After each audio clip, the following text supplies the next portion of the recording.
어머, 저 아이. 냉혈한 회장님의 완벽한 복사판이잖아? 쌍둥이를 데리고 배달하던 가난한 미혼모, 5년 전 하룻밤 상대였던 대기업 회장과 운명처럼 재회합니다. 아들이 자신의 의자에 떡하니 앉아있는 모습을 보면서도 회장님은 꿈에도 모르고 있죠. 저 아이가 바로 자신의 핏줄이라는 사실을. 이제 곧 따뜻한 죽 한 그릇이 5년간 꽁꽁 묻혀있던 진실의 문을 열게 됩니다. 오늘 이야기가 궁금하시다면 좋아요와 구독, 알림 설정 잊지 마세요. 시청자 여러분의 마음 쉼터, 마음 정거장, 지금 그들의 이야기 속으로 출발합니다. 제 이름은 서연우입니다. 쌍둥이 아들 하늘이와 바다를 데리고 배달 일을 하고 있죠. 5년 전 제 인생을 송두리째 바꿔놓은 그 남자를 다시 만나기 전까지는요. 아들이 회장님 책상에 기어 올라가 회의실 전체를 발칵 뒤집어 놓으며 외쳤습니다. 회장님 복사기 고장났나 봐요. 제가 아들을 데리고 도망치기도 전에 그 남자가 저를 막아섰습니다. 그리고 던진 한마디에 제 심장은 그대로 멈춰버렸죠. 가을 끝자락의 서울 날씨는 막 20살이 된 아가씨처럼 변덕스러웠습니다. 말 같다가도 금세 비를 뿌려댔죠. 갑작스레 쏟아지는 소나기에 저는 속수무책이었습니다. 낡은 오토바이를 길가 은행나무 아래 급히 세웠습니다. 헬멧 보관함에서 구겨진 비닐 우비를 꺼내 뒤집었었죠. 오토바이 뒤편 배달통에는 사무실 도시락과 따끈한 전복죽이 고객을 애타게 기다리고 있었습니다. 그리고 발판 위에는 제 전부인 두 아이, 하늘이와 바다가 젖을까 꼭 붙어 웅크리고 있었죠. 오늘따라 어린이집에 갑자기 정전이 되는 바람에 선생님들로부터 아이들을 일찍 데려가라는 연락을 받았습니다. 별다른 수가 없었죠. 저는 두 아이를 오토바이에 태우고 마지막 남은 배달을 하러 나설 수밖에 없었습니다. 이제 겨우 4살인 첫째 하늘이는 나이답지 않게 의젓합니다. 녀석은 제 우비자락을 끌어당겨 동생을 더 꼭 덮어주었습니다. 까만 눈동자로 저를 올려다보며 걱정스레 물었죠. 엄마 안 추워? 저는 미소 지으며 아들의 젖은 뺨을 쓰다듬었습니다. 엄마는 괜찮아. 둘 다 꽉 잡고 있어. 이것만 배달하면 우리도 집에 가서 맛있는 밥 먹을 수 있어. 마지막 배달지는 대한민국 경제의 심장이라 불리는 TJ그룹 본사 건물이었습니다. 푸른빛 유리로 뒤덮인 초고층 빌딩은 빗물에 젖은 도로의 불빛을 어지럽게 반사하고 있었죠. 늦게까지 야근하는 직원이 주문한 전복죽과 동료들의 도시락이었습니다. 저는 심호흡 한번 하고 빗물이 뚝뚝 떨어지는 우비를 여민 채 건물로 향했습니다. 로비의 보안 요원은 흠뻑 젖은 제 모자를 보고는 못마땅한 표정을 지었습니다. 그의 눈에는 경계심과 약간의 경멸이 섞여 있었죠. 그는 배달원과 수리기사들이 이용하는 화물용 엘리베이터 쪽을 턱짓으로 가리켰습니다. 저쪽으로 가세요. 고객용 엘리베이터는 배달원 출입 금지입니다. 그리고 애들 잘 보세요. 여긴 다 비싼 물건들이니까 흠집이라도 냈다간 집 팔아도 못 갚아요. 저는 고개를 숙이며 알겠다고 대답하고는 두 아이의 손을 잡고 건물 뒤편으로 향했습니다. 화물용 통로는 리모델링 공사가 한창인지 건축 자재들로 어수선했습니다. 먼지와 시끄러운 드릴 소리에 겁이 많은 둘째 바다가 제 다리에 딱 달라붙었습니다. 엄마, 무서워. 바다가 기어 들어가는 목소리로 말했죠. 괜찮아, 아들. 엄마 여기 있잖아. 저는 아들을 안심시키며 배달 확인 서명을 받을 안내 데스크를 찾았습니다. 화물구역의 안내 직원은 화려하게 화장을 했지만 표정은 퉁명스러운 젊은 여자였습니다. 그녀는 마치 제가 전염병이라도 옮기는 사람인 양 쳐다보며 쏘아붙였죠. 거기다 놓고 여기에 사인해요, 빨리요. 바닥에 빗물 다 떨어지잖아요. 제가 배달 장부 위에서 펜을 찾으려 허둥대는 사이 두 아이의 시선은 다른 곳에 꽂혔습니다. 비에 젖은 길고양이 한 마리가 내부 복도 쪽으로 살금살금 들어가는 모습이었죠. 그곳은 원래 최고위급 임원 전용 엘리베이터로 이어지는 통로였지만 공사 때문에 임시 방편으로 느슨한 경고 테이프만 둘러져 있었습니다. 동물을 유난히 좋아하는 하늘이가 동생의 손을 놓고 고양이를 따라 살금살금 걸어갔습니다. 형이 가자. 바다도 뒤를 따라 아장아장 걸었죠. 황금빛으로 번쩍이는 엘리베이터 문이 살짝 열려 있었습니다. 누군가 방금 사용했거나 점검 중 잠그는 것을 잊은 모양이었죠. 고양이는 날쌔게 그 틈으로 쏙 들어가 버렸고 호기심 많은 두 아이도 그 뒤를 따랐습니다. 그 순간 저는 겨우 사인을 마치고 뒤를 돌아봤습니다. 아이들이 보이지 않았습니다. 하늘아! 바다야! 저는 비명을 지르듯 아이들을 불렀습니다. 하지만 제 목소리는 시끄러운 공사 소음과 빗소리에 묻혀버렸죠. 심장이 웃는 것 같았습니다. 저는 복도 쪽으로 미친 듯이 달려가며 아이들의 이름을 외쳤습니다. 제가 엘리베이터 앞에 도착했을 때 차가운 금속문은 이미 닫힌 후였습니다. 층수를 알리는 디지털 숫자가 빠르게 올라가고 있었습니다. 위쪽을 가리키는 붉은 화살표가 저를 조롱하듯 깜빡였습니다. 저는 미친 듯이 문을 두드렸습니다. 열어주세요. 제발, 문 좀 열어주세요. 그제야 안내 직원이 고개를 들고 저에게 소리쳤습니다. 아줌마 지금 뭐 하는 거예요? 거긴 회장님 전용 엘리베이터란 말이에요. 누가 함부로 접근하랬어요? 우리 아이들이 저 안에 있어요. 제 목소리는 갈라졌고 빗물과 눈물이 뒤섞여 흘러내렸습니다. 제발 도와주세요. 우리 애들이 이제 겨우 4살이에요. 그녀는 층수 표시판을 보더니 얼굴이 하얗게 질렸습니다. 어떻게? 68층으로 올라가고 있잖아. 거기 전략 회의실인데 지금 회장님이 중요한 파트너사하고 회의 중이란 말이에요.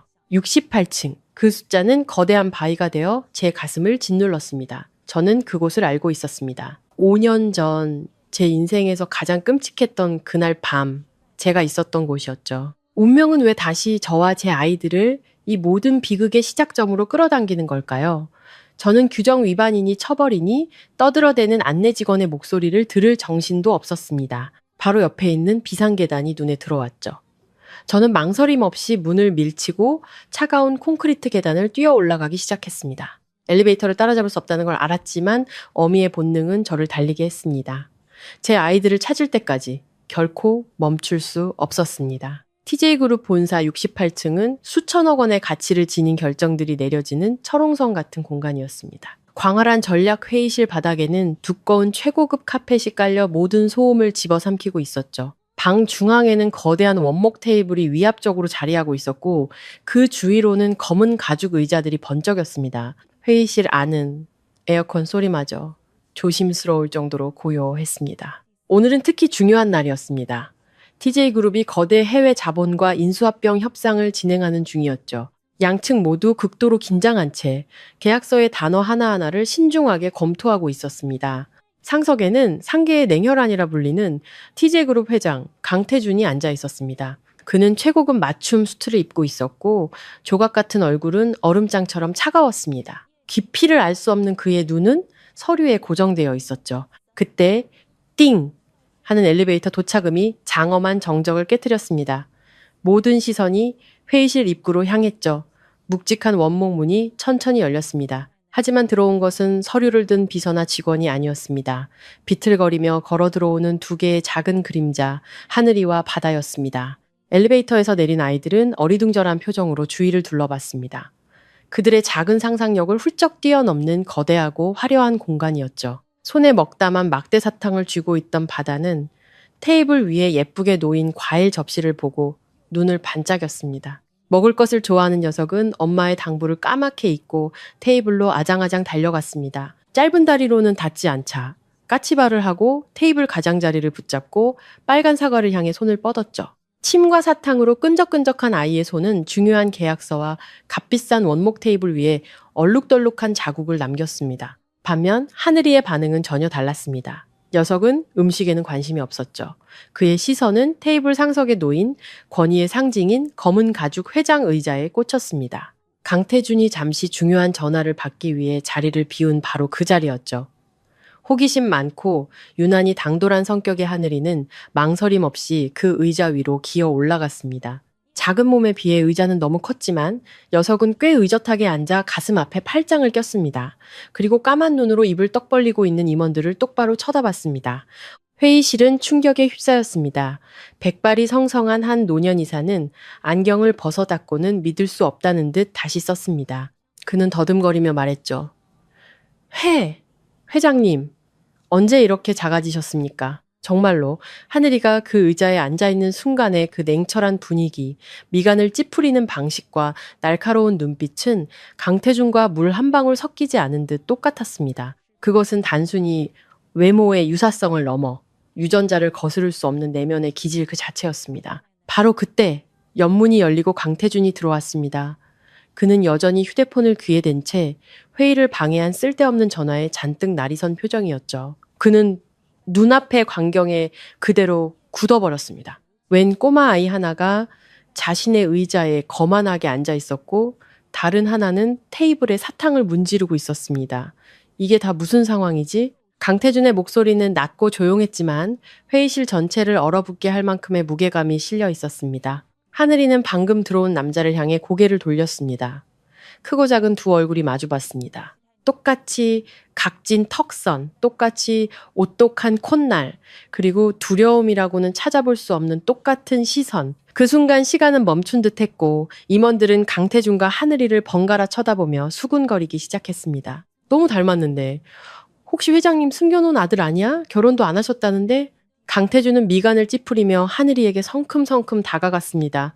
그는 주변의 수군거림 따위는 신경 쓰지 않았습니다. 자신의 영역이 침범당했다는 사실만이 중요했죠.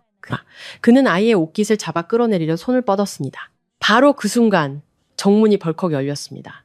제가 폭풍처럼 뛰어들어왔습니다. 옷은 흠뻑 젖었고 머리카락은 엉망이었으며 60층이 넘는 계단을 뛰어 올라온 탓에 숨이 턱까지 차올랐습니다. 우리 아이한테 손대지 마세요. 저는 소리치며 하늘이 앞으로 달려가 마치 어미닭이 새끼를 보호하듯 두 팔을 벌려 아이를 감쌌습니다. 강태준은 행동을 멈췄습니다. 그의 손은 허공에 멈춰 있었죠. 그는 저를 쳐다봤습니다. 그의 눈빛은 놀라움에서 냉담함으로 그리고는 탈진으로 창백해진 채 얼굴에 머물렀습니다. 아주 잠깐 그의 동공이 수축하는 것을 보았습니다. 마치 기억 속에서 무언가 익숙한 것을 찾으려는 듯 했죠. 하지만 이내 평소의 냉정함이 그의 얼굴을 뒤덮었습니다. 누구지? 얼음처럼 차가운 목소리였습니다. 누가 허락도 없이 애들을 데리고 와서 이 난장판을 만든 거야? 저는 마른 침을 삼켰습니다. 목이 타들어가는 것 같았죠.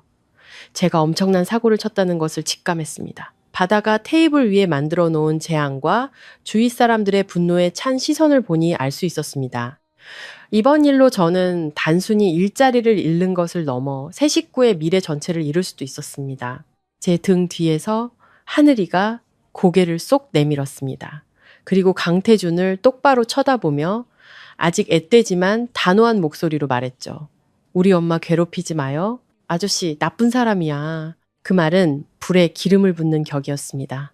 강태준의 얼굴이 어둡게 가라앉았죠. 그가 입을 열기도 전에 겁에 질린 바다가 울음을 터뜨렸습니다. 아이는 허우적거리다 테이블 위에 있던 블랙커피 잔을 쳐서 엎지르고 말았죠. 검은 커피가 쏟아져 나와 최고급 카펫 위로 뚝뚝 떨어졌습니다. 바다는 너무 놀라 제 다리에 얼굴을 묻고 사탕과 눈물, 콧물로 범벅이 된 손으로 제 바지를 꼭 붙잡았습니다. 하늘이는 그런 동생을 지키려는 듯 여전히 제 앞에 서서 거대한 남자에게 조금도 두려워하지 않는 눈빛으로 맞섰습니다. 강태준은 얼룩진 자신의 바지를 내려다봤습니다. 그는 소리를 지르거나 화를 내지 않았습니다. 그의 침묵은 어떤 분노보다 더 무서웠죠. 그는 주머니에서 손수건을 꺼내 천천히 커피 자국을 닦아내고는 옆에서 얼어붙어 있는 김비서를 향해 고개를 돌렸습니다. 피해, 산출해. 그는 짧게 말했습니다. 김비서는 화들짝 놀라며 수첩을 펼쳤습니다. 그의 목소리는 무미건조했지만 그가 읊는 숫자 하나하나는 비수가 되어 제 심장에 박혔습니다. 회장님, 이 수트는 이탈리아 장인이 제작한 맞춤복으로 약 1,000만 원입니다. 원목 테이블 상판 복원 및 클리닝 비용은 5천만 원으로 예상됩니다. 하지만 가장 큰 문제는 이 인수합병 계약서입니다. 김 비서는 잠시 말을 멈췄다가 더 심각한 목소리로 말을 이었습니다. 오전 내부망 문제로 인해 아직 최종 파일이 저장되지 않은 유일한 출력본입니다. 계약이 지연되면 파트너사의 지연배상금을 물어야 하며 기타 부대 비용까지 합산하면 총 피해액은 약 5억 원으로 추산됩니다. 5억. 제 발밑에 땅이 꺼지는 것 같았습니다. 귀가 멍멍해지며 아무 소리도 들리지 않았죠. 배달 건당 몇천 원을 벌기 위해 하루 종일 오토바이를 타는 저에게 그 숫자는 상상조차 할 수 없는 천문학적인 금액이었습니다. 평생을 일해도 제 모든 것을 팔아도 갚을 수 없는 돈이었죠. 죄송합니다. 정말 일부러 그런 게 아니에요. 우리 아이들이 아직 어려서 아무것도 몰라서 그랬어요.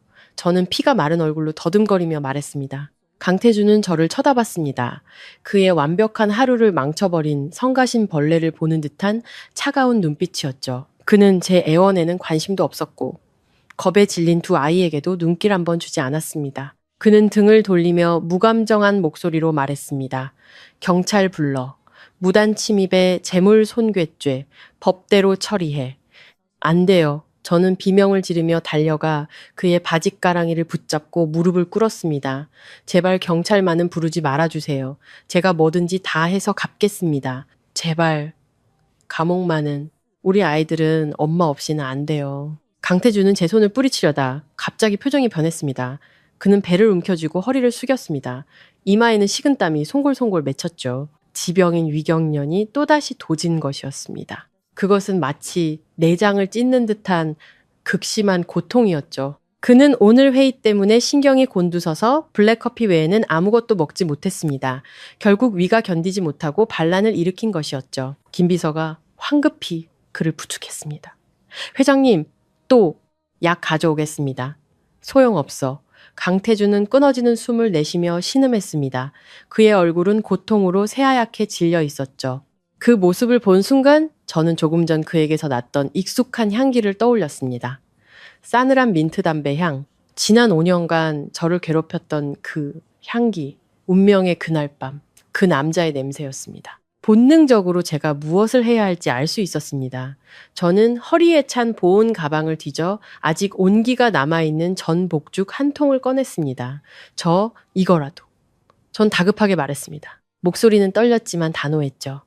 연자육을 넣고 끓인 전복죽이에요. 제가 점심으로 먹으려고 싼 건데 일단 이거라도 드시면 좀 나아질 거예요. 강태준은 미간을 찌푸리며 제 손에 들린 값싼 플라스틱 용기를 의심과 혐오가 섞인 눈으로 쳐다봤습니다. 그는 극도로 까다로운 입맛과 결벽증을 가진 사람이었습니다. 이런 출처불명의 길거리 음식을 먹을 리가 없었죠.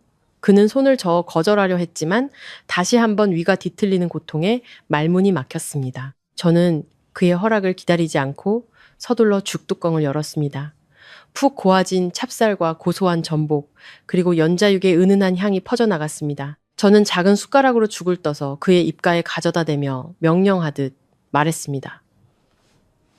드세요. 이렇게 아픈데 체면이 뭐가 중요해요. 연자육은 위를 진정시키고 푹 끓인 전복죽은 위벽을 보호해줘요. 드시면 금방 괜찮아질 거예요. 너무 아팠기 때문일까요? 아니면 그 향기에 끌렸기 때문일까요?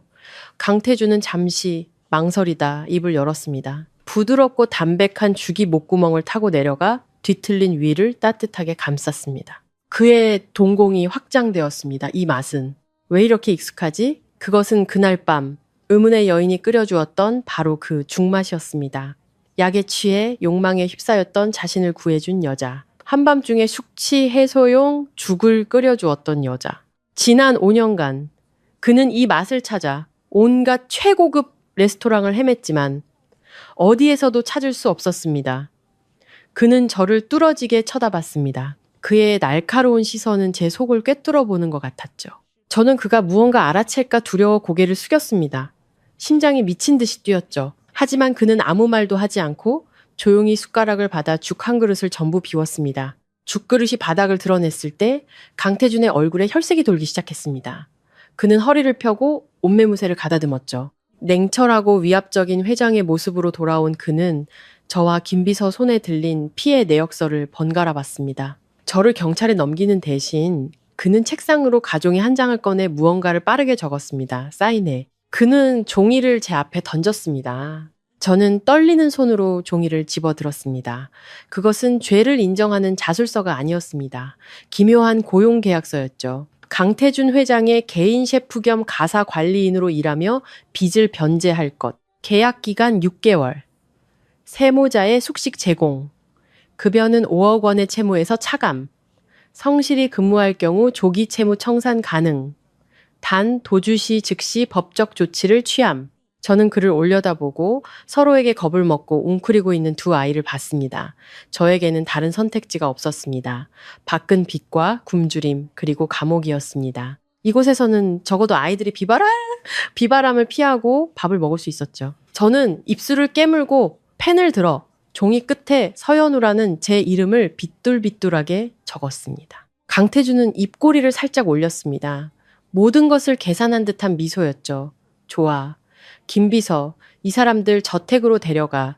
내일부터 바로 일 시작하도록. 고급 세단은 번화한 도심을 벗어나 최상류층만이 거주하는 한적한 부촌으로 향했습니다. 거대한 철문 뒤로 모습을 드러낸 강태준의 저택은 동화 속 성처럼 웅장하고 화려했지만 어딘지 모르게 차갑고 외로운 기운이 감돌았습니다. 집사는 우리를 1층 구석, 주방과 세탁실 바로 옆에 있는 사용인 방으로 안내했습니다.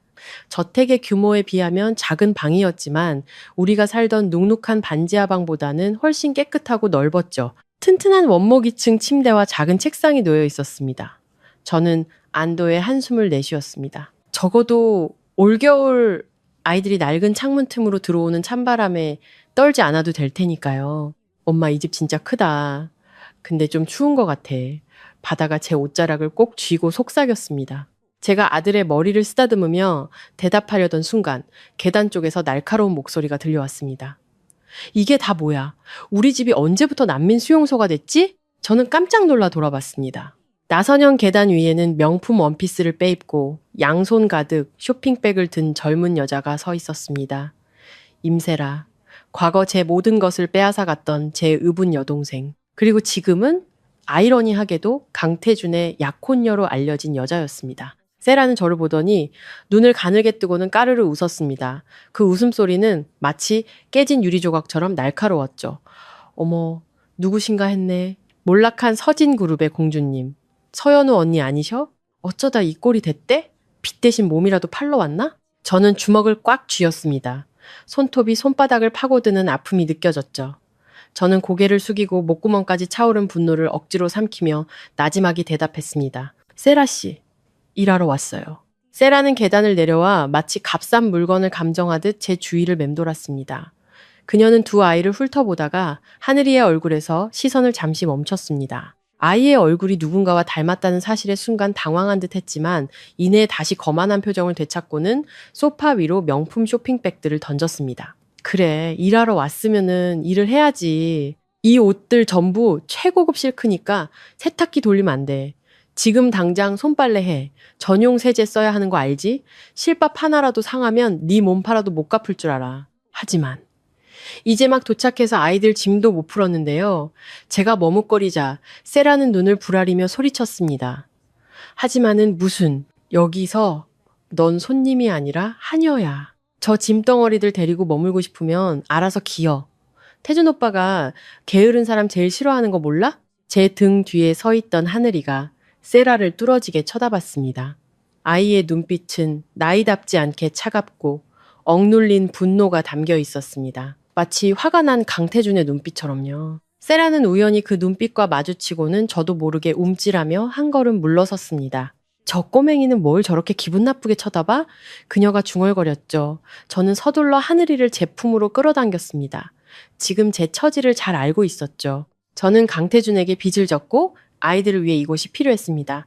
과거의 자존심 따위는 밥 먹여주지 않으니까요. 저는 눈물을 속으로 삼키고 고개를 숙여 세라가 던진 옷가지들을 받아들었습니다. 네, 바로 빨겠습니다. 세라는 의기양양한 표정으로 콧방귀를 뀌고는 2층으로 올라갔습니다. 그녀는 비아냥거리는 한마디를 던지는 것을 잊지 않았죠. 천한 팔자는 어쩔 수 없다니까. 발버둥 쳐봤자 거기서 거기지. 어둠이 저택을 집어삼켰습니다. 저는 세탁실에 앉아 차가운 물에 손을 담그고 옷을 빨았습니다. 살을 애는 듯한 찬물에 손이 아려왔죠. 창밖에서는 바람이 윙윙 울었습니다. 저택에서의 첫날 밤은 굴욕과 불안 속에서 그렇게 깊어갔습니다. 앞으로 우리 세 식구에게 또 어떤 시련이 닥칠지 저는 알 수 없었습니다. 저는 다음날 새벽같이 일어나 도매시장으로 향했습니다. 가장 신선한 식재료를 고르기 위해서였죠. 제 임무는 청소뿐만 아니라 까다로운 회장님의 위장을 돌보는 것이 더 중요했습니다. 저는 강태준이 차갑고 정형화된 서양 요리, 술로 가득한 사교 파티, 영혼 없는 사내 진미에 질려 있다는 것을 알았습니다. 그에게 필요한 것, 그리고 제가 유일하게 자신 있게 내놓을 수 있는 것은 바로 가족의 맞이였습니다. 늦은 오후 거대한 저택의 주방에 불이 켜졌습니다. 저는 최신식 오븐이나 인덕션 대신 제가 가져온 낡은 뚝배기를 꺼냈습니다. 탁탁탁 경쾌한 칼질 소리와 지글지글 기름 끓는 소리가 저택의 침묵을 깨뜨렸죠. 오늘 메뉴는 된장찌개와 제육볶음이었습니다. 멀리 떠난 사람이라면 누구나 그리워할 가장 한국적이고 평범한 집밥이었죠. 구수한 된장 냄새와 매콤달콤한 고추장 양념 냄새가 주방을 가득 채우고 거실까지 퍼져나갔습니다. 저녁 8시가 다 되어 번쩍이는 검은색 세단이 저택 앞에 멈춰 섰습니다. 강태준은 지친 기색이 역력한 얼굴로 차에서 내렸습니다. 그는 넥타이를 느슨하게 풀며 익숙한 공허함과 마주할 준비를 하며 집으로 들어섰죠. 하지만 현관문을 연 순간 그의 발걸음이 멈췄습니다. 코를 찌른 것은 값비싼 향수나 방향제 냄새가 아닌 따뜻한 집밥 냄새였습니다. 내내 쓰리던 위가 거짓말처럼 진정되고 대신 허기가 몰려왔죠. 그는 홀린 듯 식당으로 향했습니다. 테이블 위에는 정갈하게 차려진 저녁상이 뚜껑에 덮여 있었습니다. 보글보글 끓는 된장찌개, 먹음직스러운 빛깔의 제육볶음, 파릇파릇한 시금치나물과 정갈한 밑반찬들. 그는 자리에 앉아 수저를 들었습니다. 부드러운 돼지고기는 입안에서 녹았고 짭짤하면서도 구수한 된장찌개는 온종일 그를 괴롭혔던 술의 쓴맛을 씻어냈습니다. 그는 순식간에 밥 3공기를 비웠습니다. 몇 년 만에 처음으로 그는 육체뿐만 아니라 영혼까지 채워지는 충만함을 느꼈습니다. 식사를 마친 그는 서재로 올라가 CCTV 모니터를 켰습니다. 의심 많은 그의 성격은 집안의 모든 것을 통제하길 원했습니다. 특히 낯선 사람이 들어온 지금은 더욱 그랬죠. 흑백 화면 속 사용인 방의 모습이 보였습니다. 연우가 바닥에 앉아 시금치를 다듬고 있었고 두 아이는 그 양 옆에 앉아 엄마를 돕고 있었죠. 하늘아, 이건 시든 잎이니까 버려야 해. 바다는 다듬은 거 이쪽 바구니에 담아줄래? 연우의 다정한 목소리가 스피커를 통해 흘러나왔습니다. 엄마, 이것도 시든 거야? 바다가 시금치 한 줄기를 들고 물었습니다. 어머, 우리 바다 잘하네. 쓰레기통에 버려줘. 그 하늘이는 엄마가 다듬은 거 차곡차곡 정리하고 강태준은 화면을 뚫어지게 쳐다봤습니다. 그는 진지한 표정으로 시금치를 정리하는 하늘이의 모습이 일하는 자신의 모습과 똑같다는 것을 발견했습니다. 엄마의 칭찬에 까르르 웃는 바다의 모습도 보았죠. 일하면서도 아이들의 땀을 닦아주는 연우의 다정한 모습도 그곳에는 이상할 정도로 평화로운 풍경이 있었습니다. 수천억의 자산을 가졌지만 그가 단 한 번도 가져보지 못한 것이었죠. 그는 모니터를 끄고 의자에 몸을 기댔습니다. 이마를 짚는 그의 마음속에 이상한 감정이 싹트고 있었습니다. 호기심과 함께 그가 오랫동안 외면해왔던 가족의 온기에 대한 막연한 그리움이었습니다. 주말, 날씨가 맑게 개었습니다. 강태준은 회사에 가지 않고 서재에서 업무를 봤습니다. 저는 아이들이 얌전히 노는 틈을 타 정원에 나가 나무에 물을 주었죠. 저택의 정원에는 수많은 수입 장미가 심어져 있었습니다. 세라가 자신의 품격을 과시하기 위해 강태준을 졸라 사들인 희귀 품종이라고 들었습니다. 하늘이와 바다는 근처에서 술래잡기를 하며 놀고 있었습니다. 아이들의 명랑한 웃음소리가 정원 가득 울려 퍼졌죠. 바다는 붉은 벨벳처럼 탐스러운 거대한 장미꽃 한 송이를 발견했습니다. 녀석은 호기심에 이끌려 다가가 작은 코를 대고 킁킁 향기를 맡았죠. 바로 그때 새빨간 스포츠카 한 대가 요란한 소리를 내며 정원으로 들어왔습니다. 차에서 내린 세라는 자신의 귀한 장미 옆에 서 있는 바다를 보고는 즉시 분노에 휩싸였습니다. 그리고 그녀의 머릿속에 악독한 생각이 스쳤죠. 세라는 주위에 아무도 없는 것을 확인하고는 바다에게 달려가 장미꽃을 거칠게 꺾어 손 안에서 지시겨 바닥에 내동댕이 쳤습니다. 악! 너 지금 뭐 하는 짓이야? 이 버릇없는 꼬맹이가. 세라가 날카로운 목소리로 소리쳤습니다. 멀리서 물을 주던 저는 비명소리를 듣고 호스를 내팽개치고 달려왔습니다. 눈앞의 광경에 저는 할 말을 잃었습니다. 장미 덤불은 엉망이 되었고 붉은 꽃잎이 바다의 발밑에 처참하게 짓밟혀 있었습니다. 녀석은 무슨 일이 일어났는지 이해하지 못한 채 피가 가신 얼굴로 벌벌 떨고 있었죠. 아니에요. 제가 안 그랬어요. 바다가 더듬거리며 말했고 눈에는 눈물이 그렁그렁 맺혔습니다. 네가 안 하긴 뭘 안 해. 내가 똑똑히 봤는데 이 장미가 얼마짜린 줄 알아? 내 엄마가 평생 벌어도 이 꽃 한 송이 값도 안 돼. 근본도 없는 것들. 어미나 자식이나 똑같다니까. 근처에서 놀던 하늘이가 동생이 혼나는 것을 보고 화살처럼 달려왔습니다. 녀석은 아무 말 없이 머리를 숙여온 힘을 다해 세라의 배를 들이받았습니다. 내 동생한테 욕하지 마! 하늘이가 분노로 얼굴이 빨개진 채 소리쳤습니다. 갑작스러운 공격에 세라는 중심을 잃고 비틀거리다 제가 던져둔 호스에 발이 걸리고 말았습니다. 꽈당! 세라는 그대로 뒤로 넘어져 근처 나무 아래의 진흙탕에 빠져버렸습니다. 그녀의 새하얀 명품 원피스는 순식간에 흙탕물로 얼룩졌죠. 진흙이 그녀의 얼굴과 머리카락에 온통 튀었습니다. 꼴이 말이 아니었죠. 찌! 찌! 매! 찌! 아! 세라가 미친 듯이 비명을 질렀습니다. 이것들이 내가 가만 안 둬? 그녀는 비틀거리며 일어나 눈에 핏발이 선 채로 바다의 뺨을 향해 손을 휘둘렀습니다. 저는 경악하며 아이를 보호하기에 몸을 날렸습니다. 멈춰요! 제가 소리쳤. 하지만 세라의 손이 제 뺨에 닿기도 전에 차고에서 강태준의 차가 나와 멈춰섰습니다. 차문이 열리고 강태준이 내렸습니다. 그는 차가운 얼굴로 눈앞에 난장판을 쳐다봤죠. 세라는 강태준을 보자마자 흉악한 표정을 거두고 마치 세상에서 가장 불쌍한 피해자인 양 바닥에 주저앉아 울기 시작했습니다. 태준 오빠, 흑, 이것들 좀 봐요. 얘네 엄마랑 짜고 나를 괴롭혀요. 저 꼬맹이가 나를 밀어서 넘어뜨리고 제 엄마는 옆에서 비웃고 있었다고요. 오빠가 날 위해 정의를 구현해줘야 해요. 저는 떨고 있는 두 아이를 품에 꼭 껴안았습니다. 심장이 미친 듯이 뛰었죠. 강태준이 과연 그녀의 말을 믿을까? 당장 우리 세 식구를 길거리로 내쫓지는 않을까? 저는 잔인한 판결을 기다리며 그를 올려다봤습니다. 차가운 바람이 넓은 정원을 휩쓸고 지나갔습니다. 초겨울의 냉기는 뼛속까지 파고들었죠. 하지만 바깥의 추위는 제 마음속의 빙하에 비하면 아무것도 아니었습니다. 바다의 작은 손이 새빨갛게 부어오르고 피가 맺힌 긁힌 자국들이 선명했습니다. 세라는 진흙 범벅이 된 채로 바닥에 주저앉아 억울하다며 울부짖었습니다. 그녀는 바다가 꽃을 망가뜨렸고 하늘이가 자신을 밀었으며 저는 이 모든 것을 방관했다고 소리쳤죠. 강태준은 산처럼 우뚝 서 있었습니다.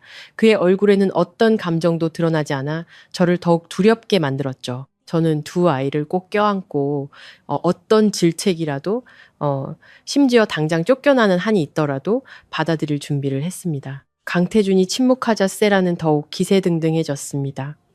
그녀는 비틀거리며 일어나 제게 손가락질하며 외쳤죠. 태준 오빠, 저것들 좀 봐. 오빠가 동정해주니까 아주 기고만장해서 아나무인이잖아. 이 장미, 내가 한 달을 기다려서 겨우 구한 수입 품종이란 말이야. 근데 저 꼬맹이가 무참히 꺾어버렸어. 내가 몇 마디 했더니 저 형이란 놈이 달려들어서 날 때렸다고. 오빠가 이번에 엄하게 다스리지 않으면 나중에는 오빠 머리 꼭대기에 올라앉을걸. 저는 눈물을 삼키고 고개를 들어 해명하려 했습니다. 하지만 제가 입을 열기도 전에 강태준이 움직였습니다. 그는 세라의 진흙 묻은 원피스나 망가진 장미 덤불에는 눈길도 주지 않았습니다. 그는 곧장 제게로 걸어와 바다 앞에 쭈그려 앉았습니다. 손 줘봐. 그는 짧게 말했습니다.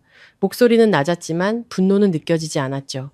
바다는 겁에 질려 손을 등 뒤로 숨기고 제게 더 바싹 기댔습니다. 하늘이가 동생 앞을 막아서며 경계심 가득한 눈으로 강태준을 쏘아봤습니다. 내 동생한테 뭐 하려는 거예요? 강태준은 대답하지 않았습니다. 그는 끈기 있게 손을 내밀어 떨고 있는 바다의 작은 손을 부드럽게 잡았습니다. 그는 장미가시에 긁혀 피가 맺힌 상처들을 꼼꼼히 살폈죠. 그리고는 고개를 들어 세라를 똑바로 쳐다봤습니다. 그의 눈빛은 면도날처럼 날카로워 그녀를 저절로 움츠러들게 만들었습니다. 손, 아프니? 그가 바다에게 물었습니다. 놀라울 정도로 부드러운 목소리였죠. 바다는 어리둥절한 표정으로 고개를 끄덕였습니다. 눈가에는 여전히 눈물이 맺혀 있었죠. 네, 아파요. 강태준은 일어서서 주머니에서 손수건을 꺼내 아이의 손에 묻은 흙을 조심스럽게 닦아주었습니다. 그의 행동은 마치 귀한 보물을 다루듯 섬세하고 부드러웠죠. 손을 다 닦아준 그는 놀라움에 말을 잃은 세라를 향해 돌아섰습니다. 방금 뭐라고 했지? 강태준이 물었습니다. 평온했지만 그 속에는 위협이 담겨 있었죠. 저 꼬맹이가 꽃을 꺾었다고요. 네, 맞아요. 세라가 더듬거리며 마지막 남은 이성을 쥐어짰습니다. 제 눈으로 똑똑히 봤어요. 그럼 이 아이 손이 가시에 찔려 이렇게 된 건 못 봤나? 강태준이 말을 잘랐습니다. 그의 목소리는 강철처럼 단단해졌죠. 아무리 비싼 꽃이라도 사람의 살간에 비하면 쓰레기나 다름없어. 이 집에서 아이들은 사랑받기 위해 있는 거지. 네가 근본도 없는 것 같은 저속한 말로 화풀이 하라고 있는 게 아니야. 세라는 할 말을 잃었습니다. 그녀의 얼굴은 빨갛게 달아올랐다가 새하얗게 질렸죠. 그녀는 강태준이 자신 같은 명문가의 약혼녀 대신 정체 모를 아이의 편을 들리라고는 상상도 못했습니다.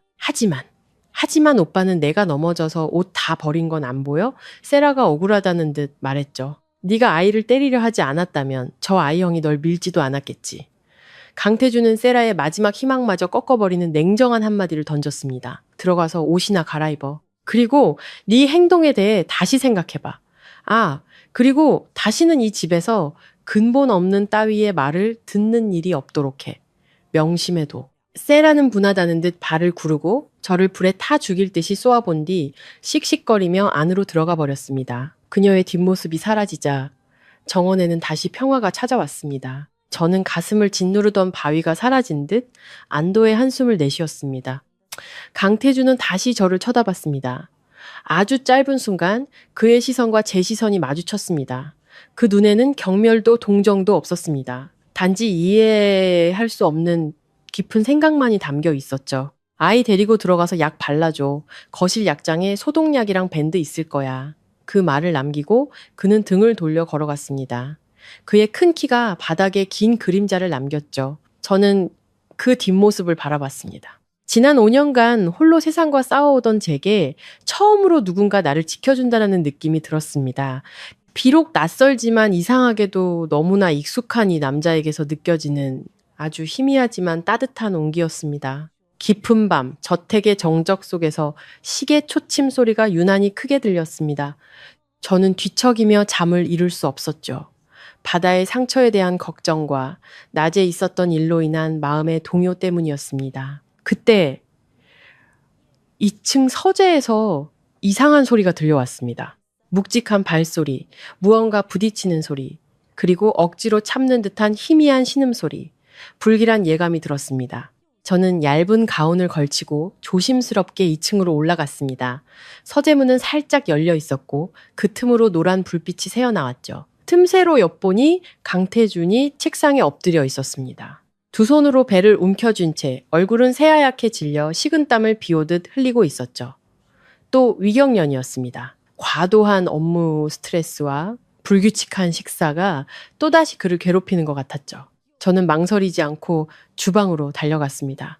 냉장고에는 신선한 연자육과 제가 따로 보관해둔 진피 말린 귤껍질가 조금 남아 있었습니다. 이것은 위통과 감기의 특효약인 저희 어머니의 비법이었죠. 저는 재빨리 쌀을 씻어 죽을 끓이기 시작했습니다. 쌀이 퍼지는 구수한 냄새와 진피의 따뜻하고 향긋한 향이 차가운 밤 공기를 몰아냈습니다. 30분 후 저는 김이 모락모락 나는 죽 한 그릇을 들고 서재로 향했습니다. 회장님, 들어가도 될까요? 저는 조심스럽게 문을 두드렸습니다. 들어와. 쉬어버린 그의 목소리가 들려왔죠. 저는 문을 열고 들어가 그의 앞에 죽그릇을 내려놓았습니다. 죽 좀 드세요. 속이 따뜻해질 거예요.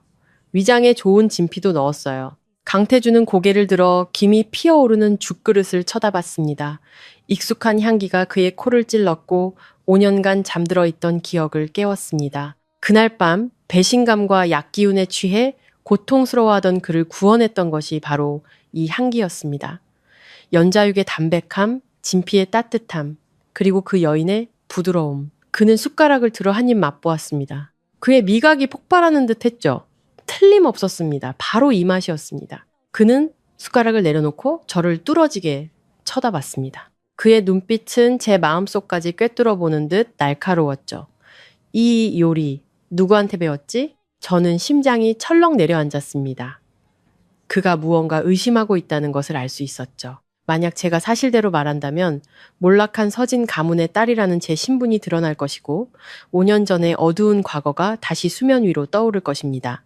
그렇게 둘 수는 없었습니다. 적어도 우리 세 식구의 삶이 아직 너무나 불안정한 지금은요, 저는 고개를 숙이고 떨리는 손을 감추며 최대한 차분한 목소리를 내려고 애썼습니다. 인터넷에서 봤어요. 진피가 소화에 좋다고 해서 한번 해봤는데 혹시 입에 안 맞으세요? 강태준은 한참 동안 침묵했습니다. 그의 시선은 여전히 제 얼굴을 떠나지 않았죠. 그는 이 초라한 가사도우미 얼굴에서 아주 작은 표정 변화 하나라도 놓치지 않으려는 듯 저를 살폈습니다. 너무나 많은 우연의 일치, 회의실에서 났던 그녀의 향기, 오늘 이 죽의 맛, 그리고 그녀가 가까이 있을 때마다 느껴지는 이상하고도 익숙한 느낌. 하지만 그는 이내 한숨을 내쉬며 제 설명을 받아들이는 듯 했습니다. 아마도 그 역시 저처럼 가난하고 촌스러운 여자가 그 운명의 밤과 관련이 있을 리 없다고 생각했겠죠. 아니, 그는 평소에 차가운 목소리로 말했습니다. 아주 맛있군. 고맙다. 저는 안도의 한숨을 내쉬며 서둘러 밖으로 나왔습니다. 문이 닫히자마자 저는 벽에 등을 기댄 채 주저앉았습니다. 식은땀이 등을 타고 흘러내렸죠. 저는 방금 아슬아슬하게 위기를 넘겼다라는 것을 알았습니다. 하지만 강태준의 의심에 찬 눈빛은 여전히 제 뇌리에서 떠나지 않았습니다. 과연 제가 이 비밀을 언제까지 숨길 수 있을까요? 한밤중 하늘이 찢어질 듯한 천둥 소리와 함께 폭우가 쏟아졌습니다. 저는 잠결에 옆에서 뒤척이는 하늘이의 신음소리를 들었죠. 아이의 이마에 손을 대보니 불덩이처럼 뜨거웠습니다. 녀석은 경기를 일으키며 눈을 뒤집고 입에 거품을 물었죠. 하늘아! 하늘아, 정신 차려! 저는 비명을 지르며 아이를 흔들어 깨웠지만 녀석은 반응이 없었습니다. 고열성 경련으로 의식을 잃은 것이었죠. 저는 미친 듯이 아이를 들쳐안고 얇은 이불로 감싼 뒤 문 밖으로 뛰쳐나갔습니다. 제 비명에 잠이 깬 바다도 겁에 질려 울며 제 다리에 매달렸습니다. 저는 한 팔로 하늘이를 안고 다른 손으로 바다를 이끌며 거실로 달려나갔습니다. 필사적으로 택시를 부르려 했지만 소용없었죠. 폭우 때문에 모든 콜택시 회사는 통화 중이거나 배차 가능한 차가 없다고 했습니다. 품 안에서 파랗게 질려가는 아들을 보며 제 심장은 갈기갈기 찢어지는 것 같았습니다. 눈물이 빗물처럼 쏟아졌죠. 신은 어째서 이토록 잔인하게 제 아이를 앗아가려는 걸까요? 제가 모든 것을 포기하고 빗속으로 뛰어들어 병원까지 달려갈 각오를 한 순간 계단에 불이 켜졌습니다. 잠옷 차림에 강태준이 나타났죠. 머리는 조금 헝클어졌지만 그의 눈빛은 놀라울 정도로 또렷했습니다. 무슨 일이지? 그는 제 혼란스러운 모습을 보고 다급하게 물었습니다. 회장님, 우리 아들 좀 살려주세요. 저는 흐느끼며 갈라진 목소리로 말했습니다. 애가 열이 너무 높아서 경기를 일으키는데 차를 부를 수가 없어요. 강태준은 더 이상 묻지 않았습니다. 그는 아래로 달려와 제 품에서 하늘이를 받아들고 외쳤습니다. 빨리 차에 타! 그는 하늘이를 안고 차고로 달려갔고 저는 바다에 손을 잡고 비틀거리며 그 뒤를 따랐습니다. 차는 밤의 장막을 찢으며 폭우 속을 질주했습니다. 강태준은 한 손으로 운전하며 다른 손으로는 연신 뒤를 돌아 하늘이의 이마를 짚었습니다. 그의 얼굴은 굳어 있었고 미간은 굳게 찌푸려져 있었죠. 병원에 도착하자마자 그는 하늘이를 안고 응급실로 뛰어들어가 의사를 외쳤습니다. 아들을 위해 앞장서는 그의 크고 든든한 뒷모습을 보며 제 마음속에는 감사함과 서글픔이 뒤섞인 복잡한 감정이 차올랐습니다. 만약 그가 이 아이가 자신의 친아들이라는 사실을 안다면 어땠을까요? 하늘이는 응급처치를 받으러 들어갔습니다. 저는 복도 의자에 주저앉았습니다. 추위와 공포에 온몸이 사시나무처럼 떨렸죠. 바다는 제 품에 안겨 흐느꼈습니다. 강태준은 맞은편 벽에 기댄 채 굳게 닫힌 응급실 문을 뚫어지게 쳐다봤습니다. 잠시 후 간호사가 나와 하늘이가 위기를 넘겼으며 해열제를 투여받고 안정을 취하고 있다고 알려주었습니다. 저는 가슴을 짓누르던 돌덩이가 내려가는 듯 안도의 한숨을 내쉬었죠. 보호자분, 입원 수속하러 오세요. 간호사가 불렀습니다. 저는 황급히 일어나 주머니를 뒤졌지만 너무 급하게 나오느라 지갑을 챙기지 못했다는 사실을 깨달았습니다. 굴욕감에 목이 메어왔죠. 제가 하겠습니다. 강태준이 다가와 신용카드를 꺼내 간호사에게 건넸습니다. 가장 좋은 1인실로 부탁합니다. 아이 아버님이세요? 간호사가 서류에 정보를 기입하며 물었습니다. 강태준은 잠시 망설이다가 고개를 끄덕였습니다. 네, 제가 아빠입니다. 그의 대답은 가벼웠지만 제 심장은 한 박자 쉬었습니다. 아빠, 그 성스러운 단어가 그의 입에서 어찌나 자연스럽게 그리고 어찌나 가슴 아프게 들리던지요. 제가 하늘이를 돌보는 동안 강태준은 밖에 나가 따뜻한 물과 바다가 먹을 빵을 사왔습니다. 그가 서툰 솜씨로 바다에게 빵을 먹여주고 눈물을 닦아주는 모습을 보며 제 마음은 녹아내렸습니다. 아마도 저 냉혹한 회장에 가면 뒤에는 그 역시 가족의 정을 갈망하고 아버지가 되기를 원하는 한 남자가 숨어 있을지도 모릅니다. 하지만 저는 몰랐습니다. 제가 한눈을 파는 사이 그의 비서인 김 비서가 의사에게 접근해 하늘이의 진료 기록 사본을 몰래 요청했다는 사실을요. 아이의 희귀한 혈액형 RG, 이 날카로운 비서의 눈에 띄었고 두 아이의 진짜 신분에 대한 거대한 의혹의 씨앗을 심었습니다. 오늘은 강태준의 할아버지 제삿날이었습니다. 강씨 가문의 중요한 행사였죠. 온 친척이 본가에 모였습니다. 분위기는 장엄했지만 권력을 차지하려는 암투의 기운이 감돌았죠. 강태준은 제가 아이들을 돌봐야 한다는 핑계로 저와 두 아이를 데려갔습니다. 하지만 저는 어렴풋이 짐작할 수 있었죠. 그가 두 아이의 존재를 이용해 호시탐탐 자신의 자리를 노리는 친척들에게 경고를 보내려 한다는 것을요. 저는 강태준이 맞춰준 작은 턱시도를 하늘이와 바다에게 입혔습니다. 아이들은 마치 작은 왕자님들 같았죠. 특히 하늘이는 클수록 강태준을 빼닮았습니다. 오똑한 코부터 깊은 눈매까지. 우리 세 식구의 등장은 즉시 모든 사람의 이목을 집중시켰습니다. 사람들은 힐끔거리며 수군거리기 시작했죠. 웬 애들이 저렇게 태준이랑 닮았어? 새로 들인 가사도우미 아들이라던데. 가사도우미가 저렇게 예쁘다고? 혹시? 그때 화려한 붉은 드레스를 입은 세라가 사람들 앞에 나섰습니다.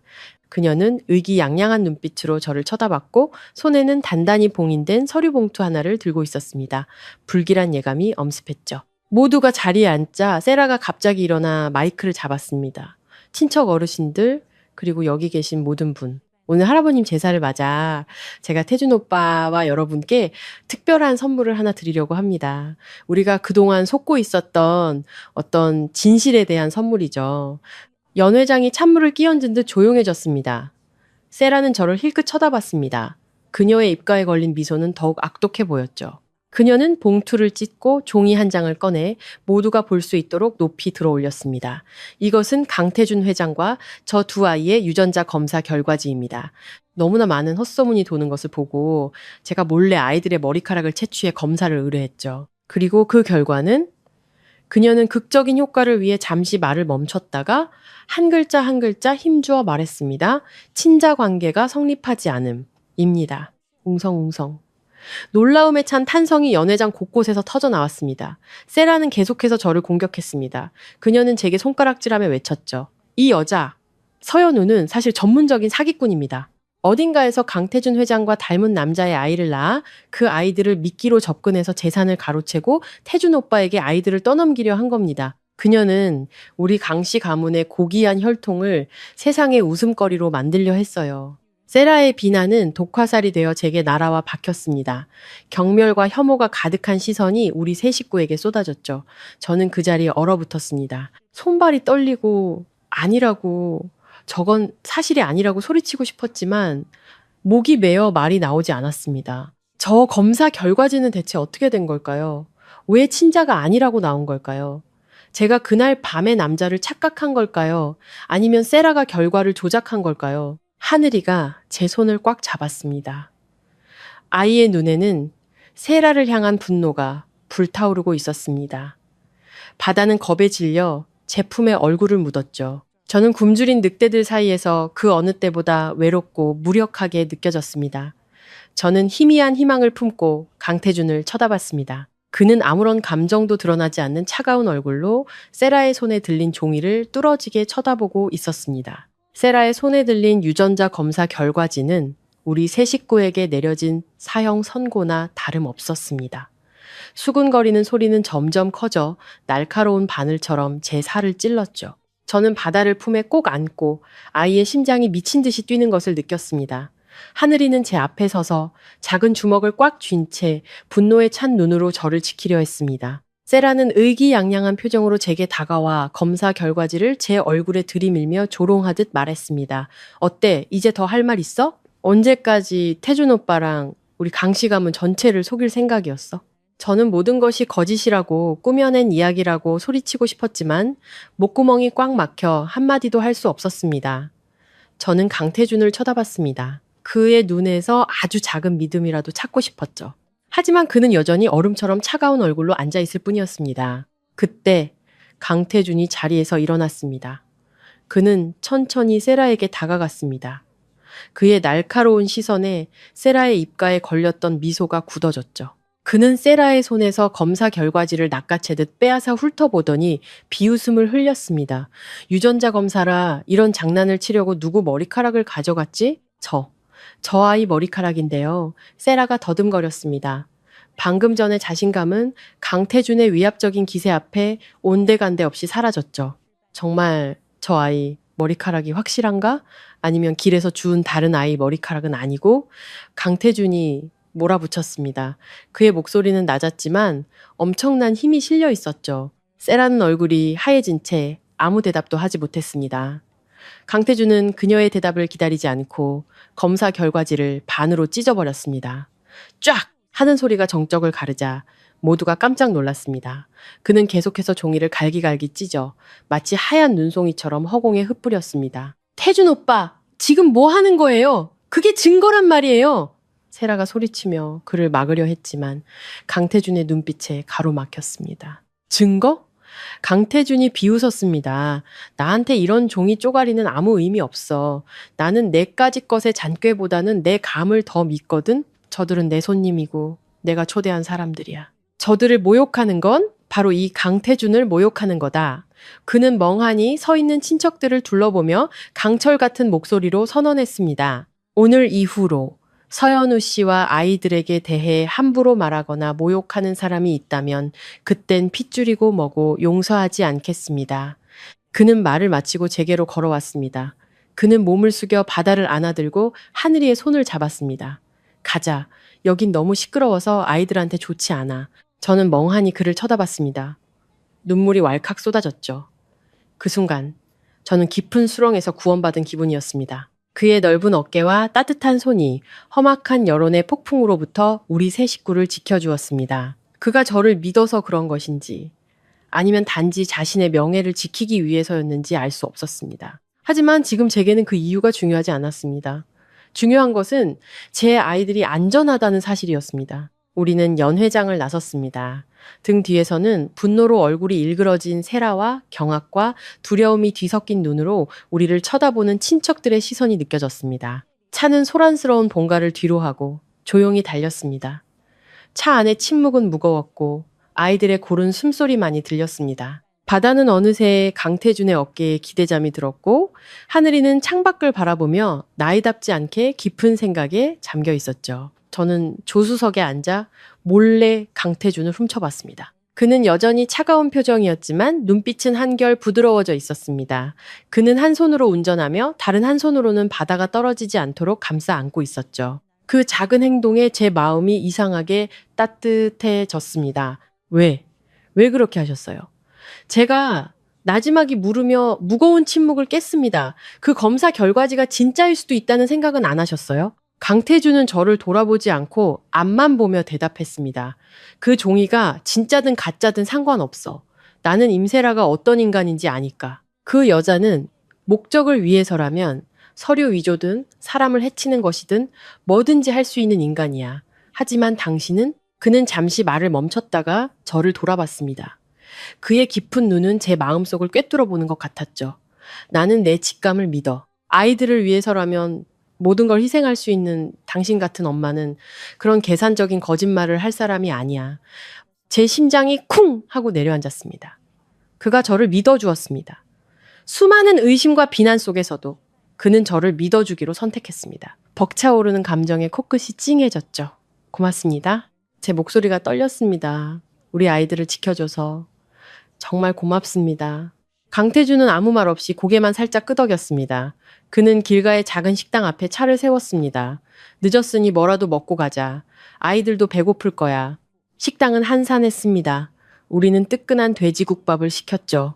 강태준은 수저를 깨끗이 닦아 하늘이와 바다에게 건네주었습니다.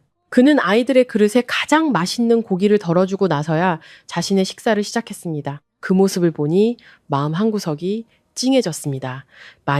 만약 우리가 진짜 가족이었다면, 오해와 신분의 격차 같은 것이 없었다면 이 행복이 얼마나 완벽했을까요? 국밥을 먹던 하늘이가 갑자기 고개를 들어 강태준을 뚫어지게 쳐다봤습니다.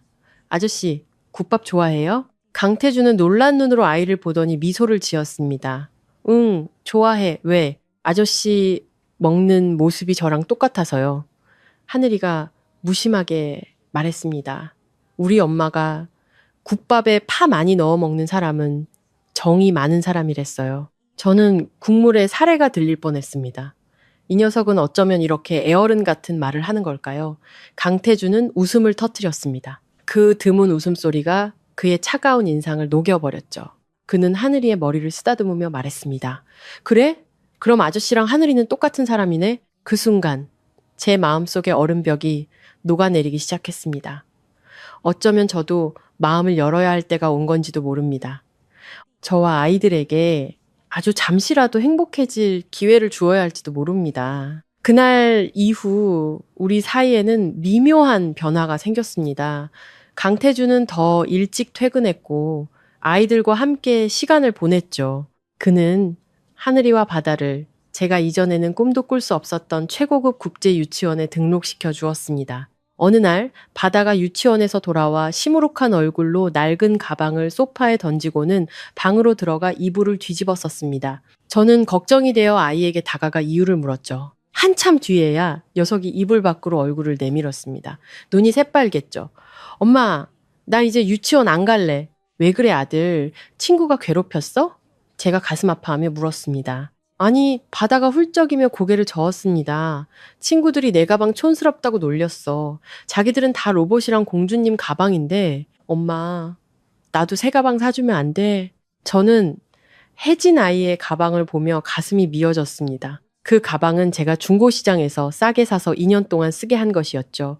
아이가 속상한 것을 알았지만 저는 아직 빚을 갚는 중이었습니다. 가사도우미 월급으로는 생활비를 아껴 쓰는 것만으로도 벅찼죠. 아이에게 비싼 가방을 사줄 형편이 아니었습니다. 바다야, 미안해. 저는 아이를 품에 안고 눈물을 억지로 참았습니다. 지금은 엄마가 새 가방을 사줄 돈이 없어. 하지만 이거 하나만 기억해줘. 사람의 가치는 가방이나 옷에 있는 게 아니라 여기에 있는 거야. 저는 아이의 왼쪽 가슴, 심장이 뛰는 곳에 손을 얹었습니다. 착한 마음, 예의 바른 행동에 있는 거야. 이 가방은 낡았지만 엄마의 사랑이 가득 담겨 있단다. 다른 친구들 말 때문에 너무 속상해하지 마. 알았지? 바다는 고개를 끄덕였지만 여전히 토라진 표정이었습니다. 그날 밤 제가 주방을 정리하고 있을 때 강태준이 저를 서재로 불렀습니다. 제가 들어갔을 때 그는 바닥에 앉아 있었습니다. 주위에는 바늘과 실, 천조각, 그리고 바다의 낡은 가방이 흩어져 있었죠. 회장님, 지금 뭐 하세요? 제가 놀라서 물었습니다. 바다 가방 수선 중이야. 강태준이 아무렇지 않게 대답하며 계속 바느질을 했습니다. 그 녀석 로봇 좋아하지? 여기 찢어진 부분에 로봇 그림을 수놓아 주려고. 저는 그 자리에 못 박힌 듯 서 있었습니다. 제 눈을 믿을 수가 없었죠. 수천억을 주무르는 대기업 회장이 가사도우미 아들의 가방을 꿰매고 있다니. 회장님 그러실 필요 없어요. 제가 새 것으로 사주겠습니다. 제가 더듬거리며 말했죠. 아니 괜찮아. 강태준이 말을 잘랐습니다. 당신 말이 맞아. 가치는 물질에 있는 게 아니지. 하지만 아이들에게도 즐거움은 필요해. 나는 바다가 낡은 물건도 소중히 여기고 창의력을 발휘하면 얼마든지 멋지고 특별해질 수 있다는 걸 깨닫게 해주고 싶어. 그는 고개를 들어 저를 쳐다봤습니다. 그의 눈빛은 이상하게 따뜻했죠. 그리고 내가 저 아이를 위해 무언가 해주고 싶었어. 녀석이 시무룩해 있는 걸 보니 나도 마음이 안 좋더군. 다음날 아침 바다는 자신의 새 가방을 보고 환호성을 질렀습니다. 찢어진 부분은 귀여운 로봇 자수로 가려져 있었고 그 옆에는 아이의 이름이 예쁘게 수놓아져 있었죠. 와, 엄마 너무 예뻐. 내 가방이 세상에서 제일 특별해. 바다는 깡충깡충 뛰며 강태준에게 달려가 안겼습니다. 고맙습니다, 아저씨. 아저씨 최고. 강태준은 미소 지으며 아이를 번쩍 안아 올렸습니다. 크고 작은 두 남자의 환한 미소를 보며 제 마음은 행복으로 가득 찼습니다. 어쩌면 행복은 값비싸고 화려한 것이 아니라 이처럼 진심 어린 관심과 나눔에서 오는 것인지도 모릅니다. 주말에 강태준은 온 가족이 롯데월드에 갈 것이라고 발표했습니다. 그는 투자할 관광 프로젝트를 시찰하러 가는 것이라고 말했지만 하늘이와 바다의 들뜬 눈빛을 보니 그저 아이들을 데리고 놀러 가려는 핑계라는 것을 알 수 있었죠. 거대한 놀이공원은 이상할 정도로 한산했습니다. 알고 보니 강태준이 우리 가족이 편안하게 즐길 수 있도록 놀이공원 전체를 빌린 것이었죠. 와, 진짜 넓다. 신난다. 바다가 소리치며 사방을 뛰어다녔습니다. 하늘이는 여전히 침착했지만 그의 눈에도 기쁨이 가득했습니다. 녀석은 강태준의 손을 잡고 롤러코스터를 가리켰습니다. 아저씨! 우리 저거 타요! 강태준은 하늘 높이 솟은 레일을 보며 얼굴이 살짝 굳었습니다. 저는 그가 가벼운 고소공포증이 있다는 것을 알고 있었죠. 하지만 하늘이의 기대에 찬 얼굴을 보고는 심호흡을 한번 하고 고개를 끄덕였습니다. 그래, 타자! 저는 냉철한 회장님에게도 이런 어린아이 같은 면이 있다는 사실에 웃음이 나왔습니다. 우리는 롤러코스터부터 회전 그네, 유령의 집까지 온갖 놀이기구를 탔습니다. 웃음소리와 비명소리가 공원 전체에 울려 퍼졌죠. 점심때는 잠시 앉아 아이스크림을 먹었습니다. 강태준의 새하얀 셔츠는 바다가 실수로 묻힌 초콜릿 아이스크림으로 얼룩졌지만 그는 화를 내기는커녕 웃으며 대충 닦아내고는 아이들과 장난을 쳤습니다. 그는 심지어 바다가 사달라고 조른 미키마우스 머리띠까지 하고 있었죠. 그 모습은 우스꽝스러우면서도 사랑스러웠습니다.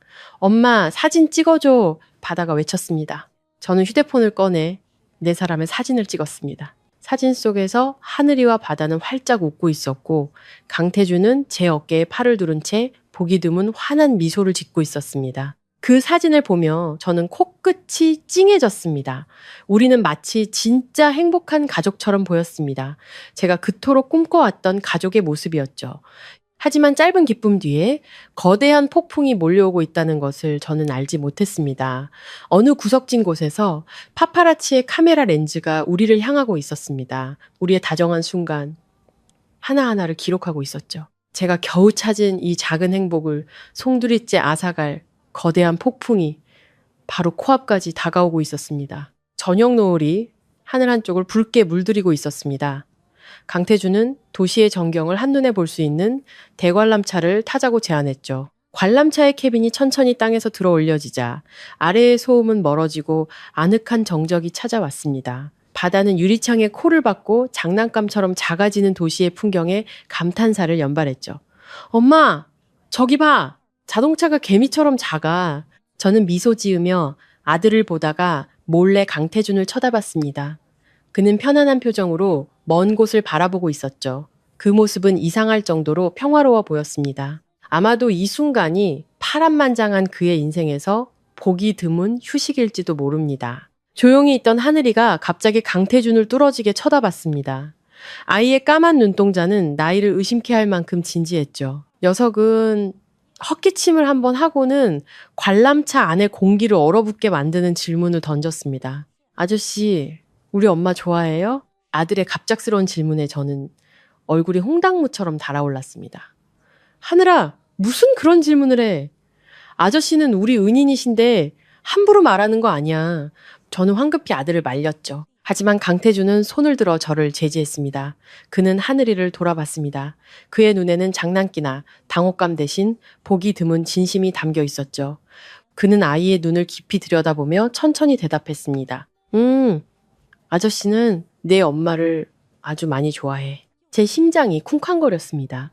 최근 그의 다정한 행동들로 그의 마음을 어렴풋이 짐작은 했지만 이렇게 직접적으로 들으니 당황스러움을 감출 수 없었죠. 저처럼 가난한 미혼모를 그처럼 거만하고 차가운 남자가 좋아한다니. 하늘이는 강태준의 대답에 놀라지 않았습니다. 마치 당연한 사실을 확인한 것처럼 고개를 끄덕였죠. 녀석은 계속해서 물었습니다. 여전히 침착한 목소리였죠. 그럼 우리 엄마랑 결혼할 거예요? 이번에는 강태준이 웃음을 터뜨렸습니다. 그는 흥미롭다는 눈빛으로 아이를 쳐다봤죠.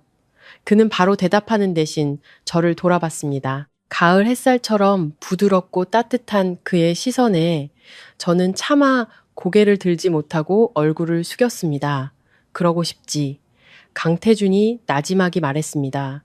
하지만 그건 내 엄마와 너희 둘이 허락해줘야 하는 문제야. 내가 그렇다고 하면 하늘이는 엄마를 나에게 시집 보내줄 거니? 하늘이는 잠시 생각에 잠겼습니다. 작은 미간을 찌푸리는 모습이 제법 진지했죠. 그리고는 고개를 들어 강태준의 눈을 똑바로 쳐다보며 또박또박 말했습니다. 아저씨가 다시는 우리 엄마 울리지 않고 우리 엄마 괴롭히지 않고 바다한테 사탕 많이 사준다고 약속하면 생각해 볼게요. 강태준은 큰 소리로 웃으며 아이의 머리를 쓰다듬었습니다. 좋아, 약속할게. 관람차 안은 따뜻한 웃음으로 가득 찼습니다. 하지만 우리는 몰랐습니다. 관람차가 가장 높은 곳에 도달했을 때 아래의 구석진 곳에서 망원 렌즈가 저와 강태준이 마주보며 웃는 순간을 포착했다라는 것을요. 세라가 거액을 주고 고용한 전문 파파라치는 아침부터 이곳에 잠복해 있었습니다. 그는 의기양양한 미소를 지으며 카메라 속 사진들을 확인했죠. 내일 아침 신문 일면을 장식할 기사 제목이 그의 머릿속에 떠올랐습니다. TJ그룹 강태준 회장, 숨겨둔 아들 의혹, 신데렐라를 꿈꾸는 가사도우미의 진실은? 다음날 아침, 저는 어제의 즐거운 여운에 행복한 기분으로 눈을 떴습니다. 콧노래를 부르며 아침 식사를 준비하고 있었죠. 하지만 그 즐거움은 김비서가 새파랗게 질린 얼굴로 주방에 뛰어들어오면서 산산조각 났습니다. 서현우 씨, 큰일 났습니다. 이것 좀 보세요. 저는 행주에 손을 닦고 태블릿 PC를 받아들었습니다.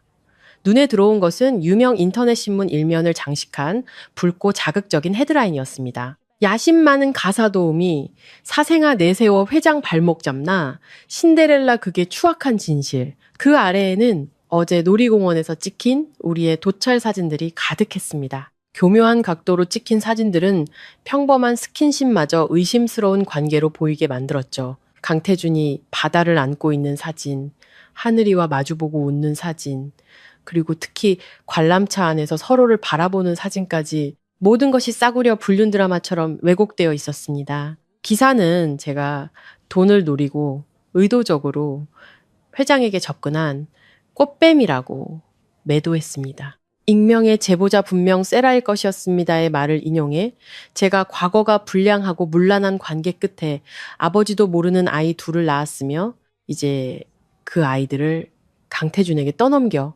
재벌가에 입성하려 한다고 썼습니다.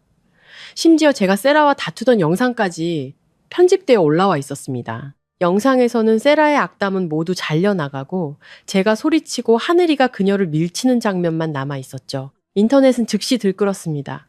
수천 개의 악성 댓글이 우리 세 식구에게 폭탄처럼 쏟아졌습니다. 염치도 없는 여자네. 애를 이용해서 남자나 꼬시고 얼굴은 반반하게 생겨서 속은 시커멓네. 애한테 사람 치라고 가르치다니. 약혼녀만 불쌍하다. 웬 여우 같은 게 끼어들어서 저는 손발에 힘이 풀려 태블릿 PC를 떨어뜨릴 뻔했습니다. 목이 메어오고 눈물이 걷잡을 수 없이 흘렀습니다. 어째서 사람들은 이토록 잔인할 수 있는 걸까요?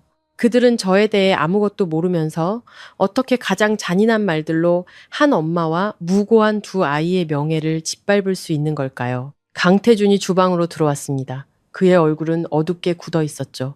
그는 제 손에서 태블릿 PC를 빼앗아 테이블 위로 거칠게 내던졌습니다. 쾅! 하는 소리에 제가 깜짝 놀랐습니다. 보지 마. 그가 말했습니다. 목소리는 차가웠지만 분노가 억눌려 있었죠. 그런 쓰레기 같은 말들로 당신 눈 더럽히지 마. 하지만 사람들이 우리 아이들을 욕해요. 하늘이랑 바다를 사생아라고 부른다고요. 저는 흐느끼며 바닥에 주저앉아 얼굴을 묻었습니다. 강태준은 제 옆에 앉아 제 어깨를 감싸 안았습니다. 그의 손은 저에게 힘을 주려는 듯 단단했죠. 진정해. 내가 있잖아. 아무도 당신과 아이들을 해치게 두지 않을 거야. 하지만 그의 약속이 저를 안심시키기도 전에 저택 밖에서 시끄러운 함성 소리가 들려왔습니다.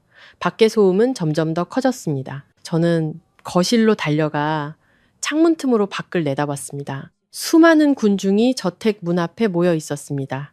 그들은 꽃뱀은 물러가라, 약혼녀에게 정의를, 여우모자는 당장 떠나라 같은 모욕적인 문구가 적힌 피켓을 들고 있었죠. 그들 중에는 과격한 시위대도 있었고 휴대폰 카메라를 총구처럼 들이밀며 라이브 방송을 하는 유튜버들도 있었습니다. 그들은 제가 모습을 드러내 해명하라며 고래고래 소리를 질렀습니다. 서연우, 그 두꺼운 낯짝 좀 보자. 창피한 줄 알면 당장 꺼져. 그때 쨍 그랑 하는 날카로운 소리와 함께 커다란 돌멩이가 거실 유리창을 깨고 들어와 바다의 발밑에 떨어졌습니다. 산산조각 난 유리 파편이 사방으로 튀었고 바다는 비명을 지르며 머리를 감싸고 울음을 터뜨렸습니다. 하늘이가 달려와 동생을 감쌌지만 그 아이 역시 온몸을 떨고 있었죠. 엄마, 무서워. 바다의 울음소리는 제 심장을 찢었습니다. 저는 달려가 두 아이를 품에 꼭 껴안고 제 몸으로 그들을 보호했습니다. 분노와 고통에 머리가 터질 것 같았죠. 그들은 저를 욕하고 모욕할 수는 있지만 제 아이들을 다치게 할 수는 없었습니다. 이제 겨우 4살인 아이들이 무슨 죄가 있단 말입니까? 강태주는 그 광경에 잠시 굳어 있다가 마치 상처 입은 맹수처럼 폭발했습니다.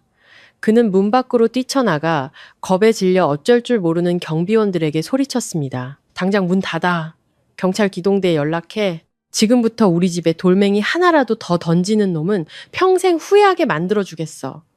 그는 돌아와 유리 파편 속에 웅크리고 있는 우리 세 식구를 쳐다봤습니다. 그의 눈은 핏발이 서 있었죠. 그것은 더 이상 냉철한 회장의 눈빛이 아니었습니다. 자신의 가족을 지키기 위해 미쳐버린 남편이자 아버지의 눈빛이었죠. 그는 바다를 번쩍 안아들고 다른 손으로 하늘이와 저를 안쪽 방으로 이끌었습니다. 김비서, 그가 외쳤습니다. 모든 증거를 수집해. CCTV, 기사, 악성 댓글, 전부, 그리고 저 군중을 선동한 놈이 누군지 알아내. 3일 안에 임세라 집안을 파산시켜. 이번 일에 관련된 모든 놈들이 뼈저린 대가를 치르게 할 거야. 저는 강태준이 그렇게 분노하는 모습을 본 적이 없었습니다. 그의 분노는 모든 것을 불태울 듯한 불길과 같았죠. 그는 바다를 소파에 내려놓고 아이가 다치지 않았는지 확인한 뒤 저를 돌아서서 껴안았습니다. 미안해. 그가 속삭였습니다. 목소리가 갈라져 있었죠. 내 잘못이야. 내가 당신과 아이들을 지켜주지 못했어. 저는 고개를 저었습니다. 눈물이 그의 옷깃을 적셨죠. 아니에요. 회장님 잘못이 아니에요. 사람들의 마음이 너무 잔인해서 질투와 탐욕이 사람을 악마로 만들어서 그런 거예요. 하지만 이 가장 어두운 순간에 저는 깨달았습니다. 저는 더 이상 혼자가 아니라는 것을요. 제 곁에는 모든 폭풍우 앞에서 저와 아이들을 지켜줄 이 남자가 있었습니다. 강태준의 사무실은 작전지휘본부로 변했습니다. 김비서를 비롯한 그룹 최고의 법무팀과 홍보팀이 쉴 새 없이 움직였죠. 키보드 두드리는 소리와 긴박한 대화 소리가 방안을 가득 채웠습니다. 강태준은 상석에 앉아 굳은 얼굴로 거대한 모니터에 떠있는 수많은 데이터를 응시하고 있었습니다. 회장님, 최초 게시글을 올린 사람의 IP를 추적했습니다. IT팀 직원이 보고했습니다. 임세라 씨 자택 근처 PC방에서 작성된 것으로 확인됩니다. 여론을 선동한 악성 댓글 계정들은 모두 라민그룹과 긴밀한 관계에 있는 불법 바이럴 마케팅 업체에서 관리하고 있습니다. 그리고 이것은 김 비서가 두꺼운 서류철을 책상 위에 올려놓으며 덧붙였습니다. 임세라 씨 개인 계좌에서 그 업체로 거액이 송금된 내역입니다. 내용은 홍보 서비스 비용으로 되어 있습니다. 강태준은 서류를 한 장씩 넘기며 차가운 미소를 지었습니다. 임세라, 돈이면 뭐든지 다 될 줄 알았나? 기술의 힘과 내 인내심을 너무 얕봤군. 더 깊이 파고들어. 강태준이 명령했습니다. 그 여자의 과거를 전부 조사해. 5년 전 내가 호텔에서 약에 취했던 그날 밤 그 여자는 어디서 뭘 했는지 알아내. 김 비서는 고개를 끄덕이고 키보드 위를 빠르게 움직였습니다. 그는 전문 데이터 복구 프로그램을 이용해 세라가 오래전에 잊어버렸지만 여전히 그녀의 휴대폰 번호와 연결된 옛 클라우드 계정에 접속했습니다. 몇 시간의 긴장된 작업 끝에 오래된 사진 폴더와 메시지 기록이 나타났습니다. 찾았습니다!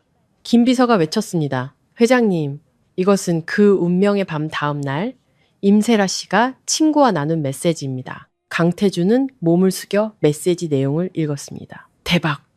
나 어젯밤에 호텔 복도에서 강태준 카드키 주웠어. 몰래 들어가 보니까 약에 취해서 죽은 듯이 자고 있더라. 내가 구해준 것처럼 연기했는데 아침에 일어나서 완전 속아 넘어갔어. 나한테 책임지겠대. 나 이제 재벌 사모님 되는 거야. 강태준의 손이 주먹으로 변하며 핏줄이 붉어졌습니다. 그동안 그가 완벽하게 속고 있었다는 사실을 깨달았죠. 그가 은인으로 여기고 결혼하려 했던 여자는 파렴치한 사기꾼이었습니다. 그리고 진짜 은인, 그를 구해주고 죽을 끓여주었던 여자는 그의 곁에서 온갖 의심과 냉대를 받고 있었죠. 그리고 또 있습니다, 회장님. 김 비서가 흥분된 목소리로 말했습니다. 그날 밤 호텔 야간 근무자였던 직원과 연락이 닿았습니다. 그는 퇴사했지만 회장님 사건이 하도 이상해서 그날 밤의 CCTV 영상을 개인적으로 보관하고 있었다고 합니다. 저희에게 원본 파일을 보내주기로 했습니다. 모니터에 흑백의 흐릿한 영상이 나타났습니다. 시간은 새벽이시를 가리키고 있었죠. 자그마한 체구의 여성이 술에 취한 남자, 바로 강태준을 부축하며 방으로 들어갔습니다. 그녀는 약 30분 뒤 겁에 질린 표정으로 황급히 방에서 뛰쳐나왔습니다. 그리고 거의 1시간이 지난 뒤에야 세라가 나타나 문 앞에 떨어진 카드키를 줍고는 몰래 방으로 들어갔습니다. 모든 진실이 밝혀졌습니다. 그날 밤의 여자는 서연우였고 하늘이와 바다는 그의 아들이었습니다. 강태준은 눈을 감았습니다. 뜨거운 눈물 한 방울이 그의 뺨을 타고 흘러내렸죠. 내가 대체 무슨 짓을 한 거지? 그는 자신의 아내와 아이들이 지난 5년간 온갖 고생과 모욕을 겪는 동안 자신을 속인 여자를 옆에 두고 있었던 것입니다. 후회가 쓰나미처럼 몰려와 그를 고통 속에 잠기게 했습니다. 기자회견 준비에 그는 눈을 떴습니다. 목소리는 쉬어 있었지만 단호했죠. 내일 당장 온 세상이 진실을 알게 할 거야. 기자회견장 뒤편의 대기실은 싸늘했지만 제 손바닥은 땀으로 축축했습니다. 저는 소파에 웅크리고 앉아 두 아이를 품에 꼭 껴안았죠. 두꺼운 커튼 저편에서는 수백 개의 카메라 렌즈가 무대를 향하고 있었고 수백만 개의 눈이 생중계 화면을 지켜보고 있었습니다. 그들은 꽃뱀 가사도우미가 어떻게 망신을 당하는지 구경하기 위해 기다리고 있었죠. 강태준이 무대 위로 걸어 나갔습니다. 완벽하게 재단된 검은 수트를 입은 그의 모습은 위험이 넘쳤죠. 그는 어떤 원고도 없이 무서울 정도로 침착한 모습으로 마이크 앞에 섰습니다. 시끄럽던 기자회견장이 순식간에 조용해졌습니다. 저는 벽에 걸린 대형 TV 화면을 통해 그를 바라봤습니다. 심장이 터질 것처럼 뛰었죠. 여러분께서 해명을 기다리고 계신다는 것을 압니다. 강태준이 입을 열었습니다. 그의 낮고 힘있는 목소리가 회견장을 가득 채웠죠. 하지만 오늘 제가 이 자리에 선 것은 제 자신을 변호하기 위함이 아니라 제가 사랑하는 여인의 명예를 되찾아주기 위함입니다. 회견장이 술렁였습니다. 그가 손짓하자 등 뒤에 거대한 LED 스크린이 켜졌습니다. 나타난 것은 딱딱한 프레젠테이션 자료가 아니었습니다. 5년 전 날짜가 찍힌 흑백의 CCTV 영상이었죠. 영상 속에는 낡은 호텔 유니폼을 입은 앳된 모습의 제가 술에 취한 그를 부축하며 방으로 들어가고 있었습니다. 30분 뒤 저는 겁에 질린 모습으로 방에서 뛰쳐나왔죠. 그리고 1시간이 지나 세라가 나타나 카드키를 줍고 방으로 들어가는 모습이 이어졌습니다. 이것이 여러분이 알고 싶어 하던 진실입니다. 강태준이 스크린을 가리키며 단호하게 말했습니다. 그날 밤 저를 구해준 사람, 제가 가장 비참했을 때 제 곁에 있어준 사람은 서연우 씨입니다. 임세라 씨는 그저 다른 사람의 운명을 훔친 파렴치한 기회주의자일 뿐입니다. 저는 입을 막고 흐느꼈습니다. 눈물이 폭포수처럼 쏟아졌죠. 5년간의 억울함과 멸시가 마침내 씻겨 내려가는 순간이었습니다. 강태준은 카메라 렌즈를 똑바로 쳐다보며 불타는 눈빛으로 선언했습니다. TJ그룹은 라민그룹과의 모든 협력 관계를 즉시 중단합니다. 또한 저희 법무팀은 임세라 씨를 사기 및 명예훼손 혐의로 고소할 준비를 마쳤습니다. 나중에 김 비서에게 들은 이야기지만 그 시각 집에서 생중계를 보던 세라는 분노에 차 와인잔을 TV 화면에 던져 깨뜨렸다고 합니다. 붉은 와인이 피처럼 바닥에 흘러내리며 그녀의 거짓된 제국의 종말을 예고했습니다. 여론은 순식간에 뒤집혔습니다. 어제까지 저를 욕하던 사람들은 이제 세라와 그녀의 가족을 몇 배는 더 맹렬하게 공격했죠. 소셜미디어는 제게 보내는 사과문으로 가득 찼지만 저는 그것을 읽을 마음의 여유가 없었습니다. 저는 그저 사람의 마음이라는 것에 지쳐있을 뿐이었습니다. 강태준의 기자회견이 몰고 온 파장은 엄청났습니다. 라민그룹의 주가는 폭락했고 오랜 파트너사들은 줄줄이 계약을 파기했습니다. 은행들은 앞다투어 대출금 상환을 요구했죠. 저녁 뉴스에는 세라의 아버지가 사기 대출 및 자금 세탁 혐의로 긴급 체포되는 장면이 나왔습니다. 한때 세상을 호령하던 남자가 수갑을 찬 채 고개를 숙이고 경찰차에 오르는 모습은 사람들에게 많은 것을 생각하게 했습니다. 저는 TV를 보고 있었습니다. 바다는 제 무릎을 베고 잠들어 있었고 하늘이는 옆에 앉아 조용히 화면을 응시하고 있었죠.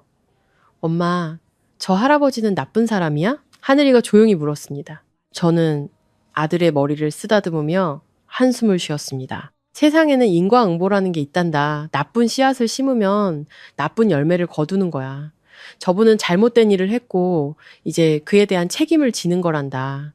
세라는 하루아침에 모든 것을 잃었습니다. 재산은 압류되고 친구들은 등을 돌렸죠. 그녀는 빚쟁이들과 기자들을 피해 허름한 여관방을 전전하며 미쳐갔다고 합니다. 그녀의 마음속에는 저와 강태준에 대한 증오만이 남아 그녀를 복수심에 불타는 괴물로 만들고 있었습니다. 하지만 그때 저는 모든 것을 잃은 자의 무서움을 아직 알지 못했습니다. 저는 폭풍이 지나갔다고 이제 평화가 찾아왔다고 믿었습니다. 어둠 속에서 더 끔찍한 음모가 싹트고 있다는 것을 까맣게 모른 채 말이죠. 여론이 잠잠해지자 강태준은 우리 세 식구를 저택으로 데려왔습니다. 저택은 여전했지만 예전의 차가운 공기는 사라지고 따뜻한 온기가 집안 곳곳에 스며들어 있었죠. 그날 밤 아이들을 재우고 난 뒤 강태준이 저를 거실로 불렀습니다. 그는 소파에 앉아 있었고 테이블 위에는 짙은 갈색의 서류 봉투 하나가 놓여 있었습니다. 이리 와서 앉아. 그가 옆자리를 가리키며 부드럽게 말했습니다. 저는 조심스럽게 앉았죠. 강태준은 봉투를 집어 제게 건넸습니다. 열어봐. 당신과 아이들의 것이야. 저는 떨리는 손으로 봉투를 열었습니다. 안에는 국내 최고 권위의 유전자 감식센터에서 발급한 결과지가 들어있었죠. 글자들이 눈앞에서 춤을 추는 것 같았지만 마지막 숫자는 선명하게 보였습니다. 99.99%. 결론? 강태준과 서하늘, 서바다는 친자 관계가 성립함. 이미 알고 있던 사실이었지만 그것이 흰 종이 위에 검은 글씨로 확인되는 순간 저는 벅차오르는 감정을 주체할 수 없었습니다. 눈물이 떨어져 붉은 도장을 번지게 했죠. 지난 5년간 제가 필사적으로 지키려 했던 비밀의 장막이 마침내 찢겨나간 것이었습니다. 그때 강태준이 자리에서 일어나 제 앞으로 걸어오더니 제 앞에서 한쪽 무릎을 꿇었습니다. 회장님, 지금 뭐 하시는 거예요? 저는 깜짝 놀라 그를 일으키려 했죠. 일어나세요. 아니, 강태준은 고개를 저으며 제 떨리는 손을 잡았습니다. 그의 따뜻한 손바닥 안에서 그는 말했습니다. 지금 나는 회장이 아니야. 아내와 자식들을 5년 동안이나 고생시킨 어리석고 무책임한 한 남자일 뿐이야. 그는 붉어진 눈으로 저를 올려다봤습니다. 그의 눈에는 후회와 고통이 가득했죠. 연우야, 미안해. 그날 밤 너에게 상처 줘서 미안해. 너를 더 일찍 알아보지 못해서 미안해. 네가 비 오는 날 혼자 아이를 업고 병원으로 달려가게 해서 미안해. 세상의 모든 모욕을 혼자 감당하게 해서 미안해. 그의 사과 한마디 한마디는 제 마음속에 쌓여있던 모든 서름과 원망을 씻어내리는 따뜻한 비와 같았습니다. 저는 참았던 울음을 터뜨렸습니다. 저는 그의 손을 뿌리치지 않았습니다. 그의 손에서 전해지는 진심 어린 떨림을 느꼈죠. 이 사과가 너무 늦었다는 거 알아. 그의 목소리가 메어왔습니다. 하지만 제발 나에게 기회를 줘. 잃어버린 시간을 보상할 기회를. 하늘이와 바다의 아버지가 될 기회를. 그리고 남은 평생 당신을 지켜줄 남자가 될 기회를. 넓은 거실, 부드러운 조명 아래 꽃도 반지도 없었습니다. 오직 유전자 검사 결과지 한 장과 무릎 꿇고 용서를 비는 한 남자만이 있었죠. 하지만 제게는 그것이 세상에서 가장 진실되고 감동적인 청혼이었습니다. 강태준의 진심에 마음이 흔들렸지만 이성은 섣불리 고개를 끄덕이는 것을 막았습니다. 과거의 상처, 너무나 큰 신분의 격차, 그리고 미래에 대한 막연한 두려움이 저를 망설이게 했죠. 저는 제 자신을 잘 알고 있었습니다. 가진 것 없는 미혼모, 한때 인생의 나라까지 떨어졌던 제가 과연 저 화려한 재벌가의 문턱을 넘을 자격이 있을까요? 저는 그의 손에서 제 손을 빼고 눈물을 닦으며 평정을 찾으려 애썼습니다. 회장님, 마음은 감사하지만 너무 갑작스러워요. 저에게는 시간이 필요해요. 강태준의 눈에 실망감이 스쳤지만 그는 이내 이해한다는 듯 고개를 끄덕였습니다. 그는 일어나 제 옆에 앉으며 제가 부담을 느끼지 않을 만큼의 거리를 두었습니다. 알아. 그가 조용히 말했습니다. 당신을 재촉하지 않을게. 당신은 이미 너무 많은 상처를 받았어. 그 상처가 아물 시간이 필요하겠지. 얼마든지 기다릴게. 그날 이후 강태준은 완전히 변했습니다. 그는 더 이상 돈이나 권력으로 문제를 해결하려 하지 않았습니다. 그는 서툰 솜씨로 진짜 아빠가 진짜 남편이 되는 법을 배워나가기 시작했죠. 평생 부엌에 들어가 본 적도 없는 남자가 새벽 5시에 일어나 저를 위해 죽을 끓였습니다. 매번 태우거나 짜게 만들었지만요. 그는 화려한 파티 대신 일찍 퇴근해 바닥에 엎드려 하늘이와 레고를 조립하거나 바다의 유치원 이야기를 들어주었습니다. 한 번은 그가 하늘이의 손톱을 깎아주는 모습을 본 적이 있습니다. 아이가 꼼지락거릴 때마다 그는 수천억짜리 계약서에 사인할 때보다 더 긴장한 얼굴로 식은땀을 흘렸죠. 손톱을 다 깎고 나서 그는 어린아이처럼 웃으며 제게 자랑했습니다. 이것 봐, 해냈어. 살 하나도 안 다치게 했어. 30이 넘은 남자의 그 순수한 미소를 보며 제 마음은 녹아내렸습니다. 저는 그가 단지 저를 얻기 위해 노력하는 것이 아니라 잃어버렸던 가족의 가치를 되찾으며 자기 자신을 치유하고 있다는 것을 깨달았습니다. 저는 여전히 그와 거리를 두었지만 세 사람이 함께 동화책을 읽는 모습을 볼 때마다 제 마음의 벽이 허물어지는 것을 느꼈습니다. 사랑은 거창한 약속이 아니라 서로를 위해 매일 조금씩 변화하는 끈기 있는 노력이라는 것을 알게 되었죠. 그 후의 날들은 폭풍전의 고요함처럼 평화로웠습니다. 세라는 완전히 자취를 감췄죠. 저는 그녀가 겁을 먹고 도망쳤다고 생각했습니다.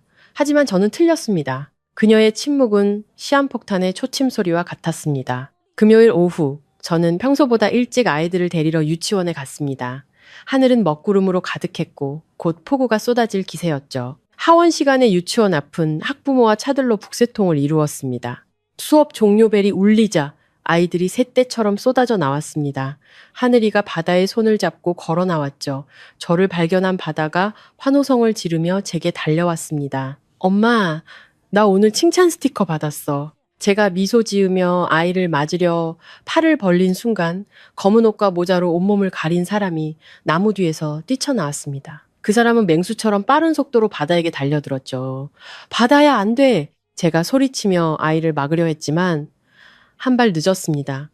그 사람은 바다의 팔을 거칠게 잡아 끌고 길가에 세워둔 낡은 트럭으로 향했습니다. 바다는 겁에 질려 울부짖었죠. 엄마! 살려줘! 형아! 하늘이가 달려들어 남자의 손을 물어뜯으려 했지만 운전석에서 내린 다른 남자가 아이의 가슴을 걷어찼습니다. 하늘아! 저는 비명을 지르며 달려가 남자의 옷자락을 붙잡았습니다. 몸싸움을 하는 와중에 남자의 모자가 벗겨졌습니다. 헝클어진 머리카락과 증오로 핏발이 선 눈. 세라였습니다. 이거 놔! 세라가 승야한 목소리로 소리쳤습니다. 이 애가 죽는 꼴 보기 싫으면 당장 손 떼. 그녀는 주머니에서 과도를 꺼내 바다의 목에 겨누었습니다. 차가운 칼날이 아이의 여린 살깨에 닿았죠. 저는 그 자리에 얼어붙었습니다. 안 돼, 세라야. 제발. 걔는 아무 죄도 없어. 제가 눈물로 애원했죠. 제가 잠시 방심한 틈을 타 세라는 저를 밀치고 바다를 트럭에 태웠습니다. 트럭은 검은 연기를 뿜으며 광란의 질주를 시작했고 저는 절망 속에서 울부짖었습니다. 저는 떨리는 손으로 강태준에게 전화를 걸었습니다. 태준 씨, 세라가 바다를 납치했어요. 제발 우리 아들 좀 살려주세요. 강태준의 차는 폭우 속을 질주했습니다. 김비서는 아이들의 손목시계에 몰래 부착해둔 GPS 추적 장치로 위치를 계속 확인했죠. 지도 위의 붉은 점은 도시 외곽에 버려진 폐공장에서 멈춰 있었습니다. 더 빨리 가주세요. 저는 뒷좌석에서 하늘이의 손을 잡고 온몸을 떨었습니다. 하늘이는 울지 않았습니다. 녀석은 저를 보며 속삭였죠. 엄마, 울지 마. 아빠가 바다를 구해줄 거야. 우리가 폐공장에 도착했을 때는 이미 해가 진 뒤였습니다. 10층 높이의 건물 옥상. 벼랑 끝에 작은 인형이 아슬아슬하게 서 있었습니다. 세라였습니다. 그녀는 한 손으로 바다의 옷깃을 잡고 다른 손으로는 아이의 목에 칼을 겨누고 있었죠. 바다는 공포에 질려 있었고 두 다리는 허공에 매달려 있었습니다. 세라가 손을 놓으면 아이는 그대로 아래로 떨어질 것이었습니다. 거기서 세라가 우리를 보고 소리쳤습니다. 한 발짝이라도 더 다가오면 이 꼬맹이를 던져버릴 거야. 강태준은 두 손을 들고 항복의 표시를 했습니다. 좋아. 거기 서겠다. 세라야, 진정해. 네가 원하는 게 뭐든 다 들어줄게. 돈이든 해외 도피든 뭐든지. 그러니까 제발 아이는 풀어줘. 돈? 세라가 미친 듯이 웃었습니다. 난 네 돈 따위 필요 없어. 나는 네가 고통받는 걸 보고 싶어. 내가 그랬던 것처럼 모든 걸 잃는 기분이 어떤 건지 맛보게 해주고 싶다고. 왜? 왜 저런 하녀 자식이 내 사랑을 받고 나는 이렇게 짓밟혀야 하는 건데? 내가 널 5년 동안 사랑했는데 네가 날 속였으니까. 강태준이 소리쳤습니다. 사랑은 거짓 위에 세울 수 없어. 넌 날 사랑한 게 아니야. 넌 TJ그룹 안주인 자리만 사랑했지. 닥쳐. 세라가 소리치며 바다의 목에 칼을 더 깊이 겨눴습니다. 아이의 목에서 붉은 피가 흘러내렸죠.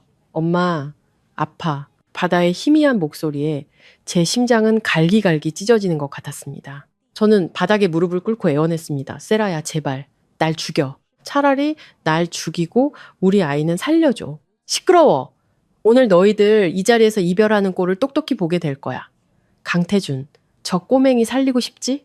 그럼 네가 대신 뛰어내려. 네가 여기서 뛰어내리면 저 녀석은 살려주지. 세라의 미친 제안에 세상이 멈춘 것 같았습니다. 저는 경악하며 강태준을 쳐다봤습니다. 안 돼. 그를 죽게 할 수도 아이를 잃을 수도 없었습니다. 강태준은 잠시 굳어 있다가 바다를 쳐다봤습니다. 그의 눈에 냉철한 결단이 스쳤죠. 그는 천천히 난간 위로 한 발을 올렸습니다. 좋아, 뛰어내리지. 하지만 약속해. 내가 뛰어내리는 즉시 아이를 안전하게 안으로 끌어당기겠다고. 안 돼요. 태준 씨. 제가 소리쳤지만 김비서가 저를 붙잡았습니다. 세라는 강태준이 정말로 뛰어내리려 하자 당황한 듯 했습니다. 그녀가 잠시 방심한 바로 그 순간 반대편 건물에 잠복해 있던 경찰 저격수가 총을 쐈습니다. 탕! 하는 소리와 함께 총알은 정확히 세라의 어깨에 박혔습니다. 세라는 비명을 지르며 바다를 잡고 있던 손을 놓쳤고 아이는 그대로 벼랑 아래로 떨어졌습니다. 안 돼! 제 심장이 닿는 순간 강태준이 앞으로 몸을 날렸습니다.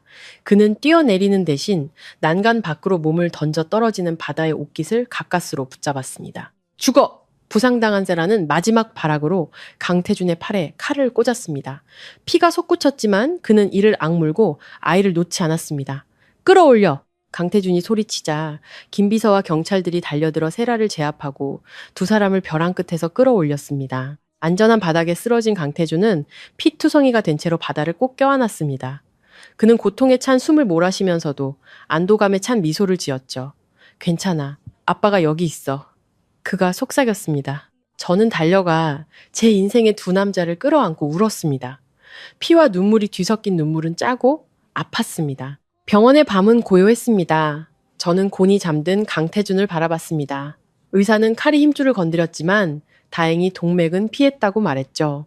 바다는 정신적인 충격 외에는 다치지 않았고 하늘이는 그때부터 지금까지 말없이 강태준의 붕대 감은 손만 쳐다보고 있었습니다. 그때 강태준이 천천히 눈을 떴습니다. 그는 저를 보고는 희미하게 미소 지으며 멀쩡한 오른손으로 제 눈물을 닦아주었습니다. 왜 울어? 나 아직 안 죽었어. 우는 거 못생겼어. 저는 그의 손을 제 뺨에 대고 흐느꼈습니다. 바보같이 왜 그랬어요? 당신 잘못되면 우리 모자는 어떻게 살라고. 내가 쟤들 아빠니까? 강태준이 나지막하지만 단호하게 대답했습니다. 아빠는 자식을 지켜야지. 당연한 거잖아. 조용히 있던 하늘이가 침대 가까이 다가왔습니다. 녀석은 조심스럽게 강태준의 붕대를 만지며 떨리는 목소리로 물었습니다. 아빠, 많이 아파요? 방 안의 공기가 멈췄습니다. 저는 물론이고 강태준도 그대로 굳어버렸죠. 아이가 그를 아빠라고 부른 것은 이번이 처음이었습니다. 방금? 뭐라고 불렀니? 강태준의 목소리가 감격에 차 떨렸습니다. 아빠, 하늘이가 이번에는 더 또렷하게 말했습니다. 이제 아프지 마세요. 제가 말 잘 들을게요. 아빠, 다치게 안 할게요. 강태준은 울음을 터뜨렸습니다. 칼에 찔려도 눈물 한 방울 흘리지 않던 남자가 아들의 순수한 부름 앞에 아이처럼 흐느꼈습니다. 그는 하늘이를 품에 꼭 껴안았죠. 안 아파. 네가 아빠라고 불러주니까 하나도 안 아파. 미안하다 아들. 너무 늦게 와서 미안해. 그 모습을 보며 제 마음속에 모든 벽이 허물어졌습니다. 저는 이 남자를 사랑하고 있었습니다. 그의 희생을, 그의 서툰 노력을, 그리고 그의 행복한 눈물을 저는 두 사람을 함께 껴안았습니다. 수많은 폭풍우 끝에 우리 가족은 마침내 피와 눈물 속에서 서로를 찾았습니다. 한 달 뒤 저는 교도소로 세라를 찾아갔습니다. 그녀는 수척해진 모습으로 제 앞에 앉아 쉰 목소리로 물었습니다. 여긴 왜 왔어? 내 꼴이 우스워서. 저는 담담하게 대답했습니다. 아니, 그냥 말해주러 왔어. 바다는 이제 괜찮아. 더 이상 악몽도 꾸지 않아. 세라는 고개를 숙이고 한참 뒤에야 나지막이 말했습니다. 미안해. 죽일 생각은 없었어. 그땐 내가 너무 미쳐 있었어. 네가 틀렸던 건 태준 씨를 사랑해서가 아니야. 탐욕과 질투 때문에 너 자신을 잃어버렸기 때문이야. 저는 말했습니다. 너는 모든 걸 가졌으면서도 소중함을 몰랐어. 헛된 것을 셌다가 결국 모든 걸 잃은 거야. 세라는 어깨를 들썩이며 울기 시작했습니다. 내가 졌어. 너한테 진 건 네가 운이 좋아서가 아니야. 너는 사랑할 줄 아는 사람이었고 나는 나 자신밖에 사랑할 줄 몰랐으니까. 저는 자리에서 일어났습니다. 잘 지내. 진심으로 뉘우친다면 다시 시작할 기회는 있을 거야. 저는 그녀의 뒤늦은 후회의 울음소리를 뒤로하고 교도소를 나섰습니다. 밖은 눈부시게 파란 하늘이 펼쳐져 있었죠. 과거는 이제 끝났습니다. 그날은 칠석이었습니다.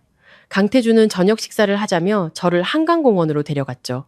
그곳에는 촛불과 꽃으로 화려하게 장식된 요트가 우리를 기다리고 있었습니다. 요트가 강 한가운데 멈춰 섰을 때 강태준은 제게 하늘을 보라고 속삭였습니다. 갑자기 수천 개의 불빛이 밤하늘을 수놓기 시작했습니다. 드론이었습니다. 드론들은 제가 죽을 끓이는 모습, 강태준이 서툴게 아이를 안는 모습, 그리고 우리 네 사람이 함께 웃는 모습을 그려냈습니다. 저는 감동의 말을 잃고 눈물을 흘렸죠. 마지막으로 드론들은 밤하늘에 거대한 글자를 만들었습니다. 연우야, 나랑 결혼해 줄래? 제가 돌아봤을 때 강태준은 이미 무릎을 꿇고 있었습니다. 그의 손에는 다이아몬드 반지가 반짝이고 있었죠. 5년 전 나는 너에게 빚을 졌어. 남은 평생 그 빚을 갚으며 살게 해줘. 내 아내가 되어주겠니? 저는 고개를 끄덕였습니다. 네, 그럴게요. 강태준은 제 손에 반지를 끼워주고는 저를 깊이 껴안았습니다. 하늘이와 바다가 달려와 우리 다리에 매달리며 환호성을 질렀죠. 와, 아빠랑 엄마 결혼한다. 반짝이는 도시의 불빛 아래 저는 세상에서 가장 행복한 여자였습니다. 한 달 뒤 우리는 제주도의 한적한 해변에서 결혼식을 올렸습니다. 소박하지만 따뜻한 결혼식이었죠. 하늘이와 바다는 아빠와 똑같은 하얀 턱시도를 입고 화동이 되었습니다. 주례사가 우리를 부부로 선언했을 때 강태준은 제게 두꺼운 서류철을 건넸습니다. 이건 혼전 계약서가 아니야. 그가 말했습니다. 내 모든 재산에 대한 상속 유언장이자 법적 후견인 위임장이야. 오늘부터 내 목숨, 내 재산, 내 모든 것은 당신과 아이들의 것이야. 나는 말로 맹세하지 않아 행동으로 증명할게. 당신은 재벌에게 시집가는 운 좋은 여자가 아니야. 내가 당신과 결혼하는 세상에서 가장 운 좋은 남자지. 당신은 내 인생의 주인이고 내 심장의 영원한 소유자야. 하객들의 박수갈채 속에서 저는 그를 끌어안고 속삭였습니다. 나는 당신 재산은 필요 없어요. 그냥 당신만 있으면 돼요. 강태준은 제 머리에 입을 맞추며 웃었습니다. 나를 가졌으니 모든 걸 가진 셈이지. 바보야. 일요일 아침 햇살이 거실 잔디밭 위로 쏟아져 내리고 있었습니다. 저는 발코니 의자에 앉아 낡은 일기장을 넘겨보고 있었죠. 부엌에서는 세 남자의 웃음소리와 함께 무언가 타는 냄새가 났습니다. 강태준이 아침으로 달걀 프라이를 만들고 있었죠. 아빠, 달걀 타요. 바다의 비명소리가 들려왔습니다. 괜찮아, 좀 타야 바삭하고 맛있어. 강태준의 어설픈 변명에 웃음이 나왔죠. 아빠, 노른자 다 터졌잖아요. 하늘이의 한숨소리도 들렸습니다. 저는 미소 지으며 일기장을 덮었습니다. 과거의 모든 고통과 상처는 이제 희미한 기억으로 남았습니다. 저는 제 배를 가만히 쓰다듬었습니다. 그 안에는 새로운 생명이 자라나고 있었죠. 오늘 아침 임신 테스트기에 선명한 두 줄이 떴습니다. 아직 강태준에게는 말하지 않았죠. 엄마, 밥 먹어요. 바다가 달려나와 저를 불렀습니다. 강태준이 가장자리가 새까맣게 탄 달걀 프라이를 들고 따라 나왔습니다. 얼굴은 마치 큰 공을 세운 장군처럼 의기양양했죠. 사모님 식사하시죠. 오늘의 특별 요리, 아무개 달걀입니다. 저는 소리내어 웃으며 그들에게 다가갔습니다. 행복은 어쩌면 거창한 것이 아닐지도 모릅니다. 남편이 태워버린 달걀을 먹고 아이들의 웃음소리를 듣고 내가 온전히 사랑받고 있음을 느끼는 것. 이런 평화로운 아침이 바로 행복이겠죠. 미래가 어떻게 될지는 알 수 없습니다. 하지만 한 가지만은 확실합니다. 우리가 함께 손을 잡고 있는 한 어떤 폭풍우가 몰아쳐도 결국 우리 가족의 행복이라는 정원을 적시는 시원한 소나기가 될 것이라는 것을요. 제 마음은 저 푸른 하늘 위를 유유히 떠다니는 흰 구름처럼 가볍고 자유로웠습니다. 마음 정거장을 찾아주신 시청자 여러분, 감사합니다.